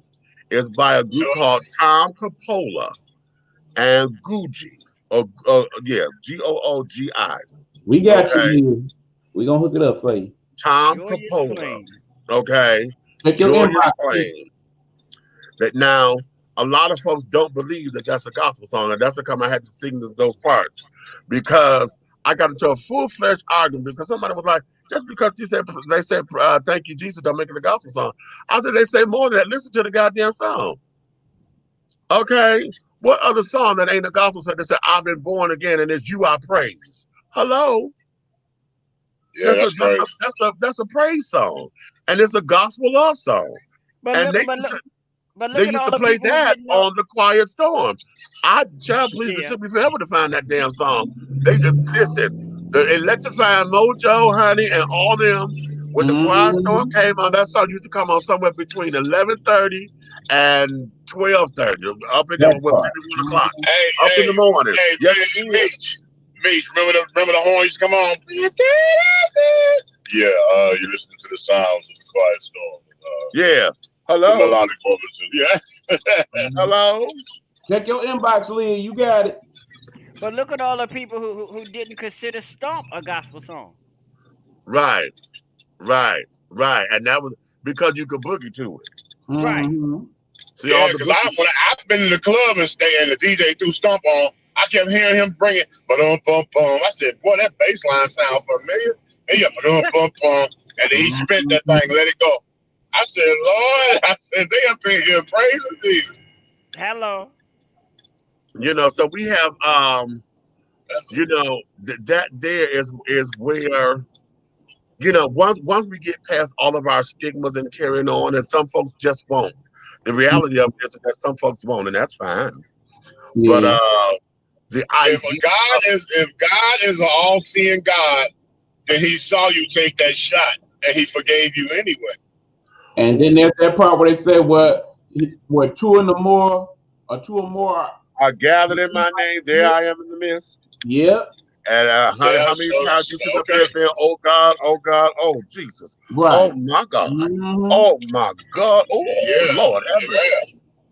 Well, when they say when 2 or 3 are gathered in His name, in my name, He'll be in the midst. Honey, I've been in some 2 and 3 being gathered in. I don't know whose name we was gathered in, but we was gathered. You know what? We don't want to. Hey! Don't be talking about your butt naked twister if you don't have video, okay? Well, speaking of butt naked twister, honey, did y'all see the twister sheets? They got sheets that's the twister game. Yes, I got to order those. Oh, I got to order those. That's cute. I could say left cheek red and right cheek green. And I can say red gold in the middle. Okay. Yes, indeed, Jesus. Yes, indeed. I need to get some of them. Okay. Yes, indeed. Hey, Big Daddy Red. Jojo, what up? Okay. Now, hold on, because I know we almost about that time. Let me say this in regards to comments you made earlier, Mr. Meach. Absolutely. When me and Derek first had these discussions about the Nighthawk Network and how we were going to do the programming, there was no way in God's green earth or hell that I was going to program a show during the time you did your show. Let us not forget, if it was not for the 2 individuals I'm looking at to the left of my screen over here, the Nighthawk Network would not even be close to what it is today. Remember, bless your heart. That I always bring up. What should I do in terms of the future of my show? And before you could open your mouth to speak, that brother right there in the corner on the left was like, let me tell you, this is what's going to happen. And he broke it down. And at that moment, I'm like, And that turned on the light. Okay. And from the Nighthawk Network was truly born. Well, look at him, Sherman. He all grown now. Huckily. Oh, he's so stupendous. I'm so proud. Okay. Keep in mind, the seed was always there. Y'all put the miracle grow on it. From that point on, now I'm going to show up. Okay? Well, how about that? Hold on, Jerry. Before, let me say this. Because, we all know that this was all born during the pandemic, and all of my fine associates and affiliates have lives outside of that we need to eventually get back to, okay? Right. So that Nighthawk Network, as it is now, it's going to have some metamorphoses and changes along the way, but we still going to try to keep the party going the best way we can. But in the same token, just like how my show is the way it is now, it may not necessarily be in that time because real life may dictate other things. But that being said, we still are going to continue to grow the network and do what we do. We just going to add everything else that we did before that to the mix. How about that? Do know that, like you always say, it will continue to move forward. And I just appreciate your contributions to said network. And you will always have that respect because in the end, I will tell you, I much rather watch your show than ever do, man. Your show is always going to be fun. Bottom line is, as a man, you should be able to admit when you're wrong, when admit something is better. Your show will always be better than mine because of how you do what you do, okay? Well, I'll receive that, but I'm a challenger and say this. Like my sister Flame say, can't no bitch do what I do. Okay. And I want you to adapt that too. Can't no bitch do what you do. Wait a minute, be careful because my what's the name card is in there. Yeah. Yeah, can't You go ahead, D.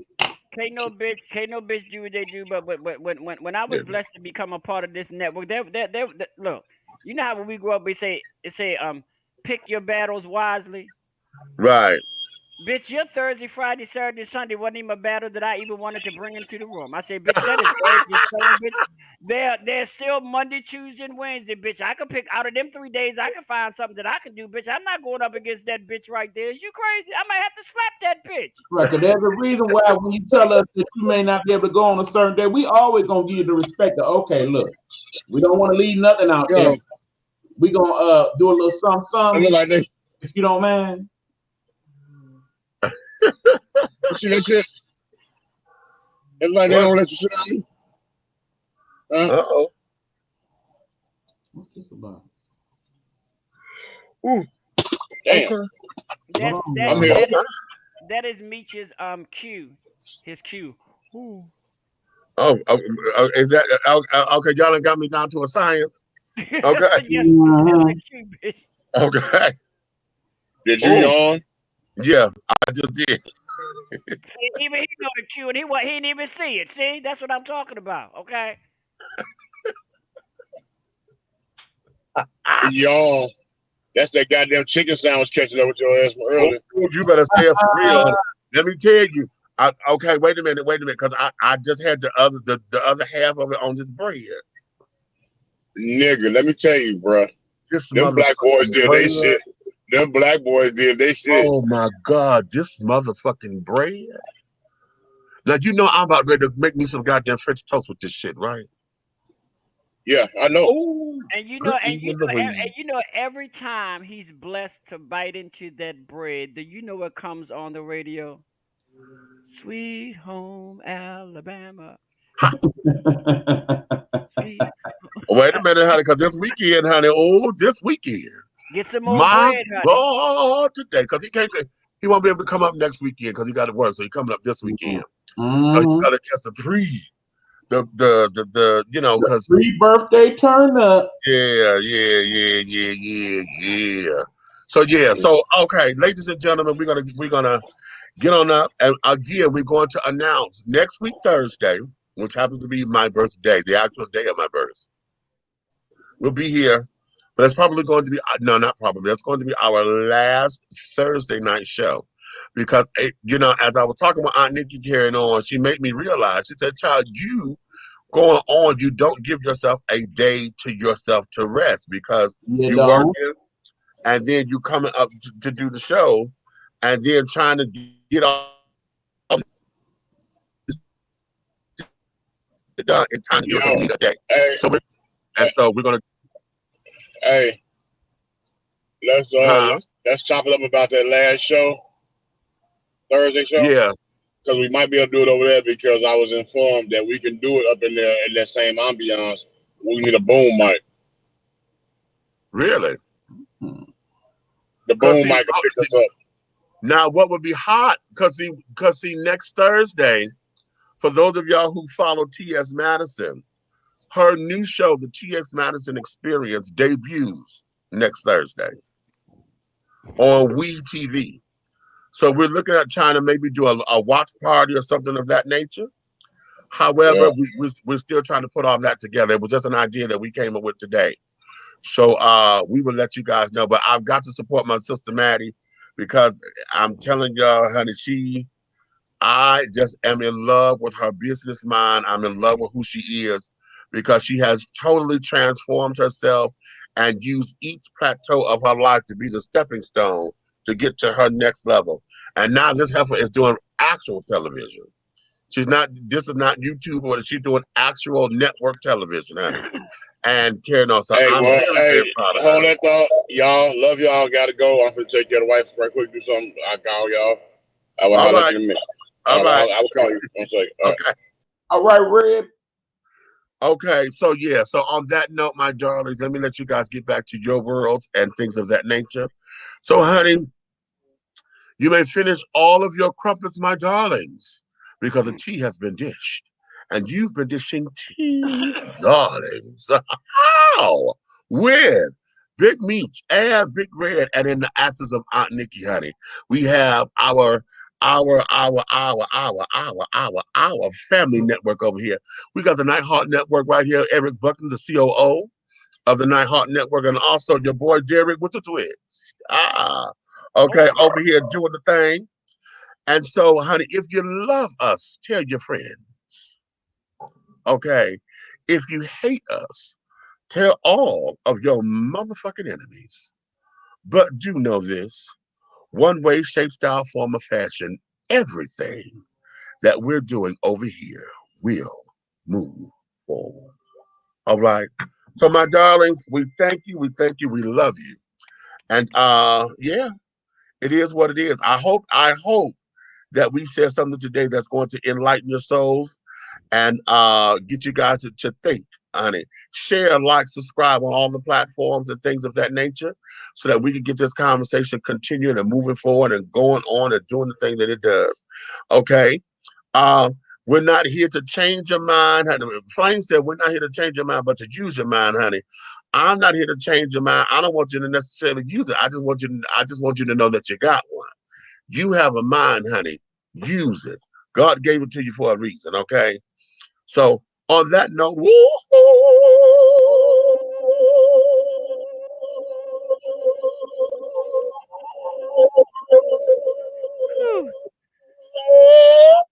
There you go, sis. There you go. There you and go. scene.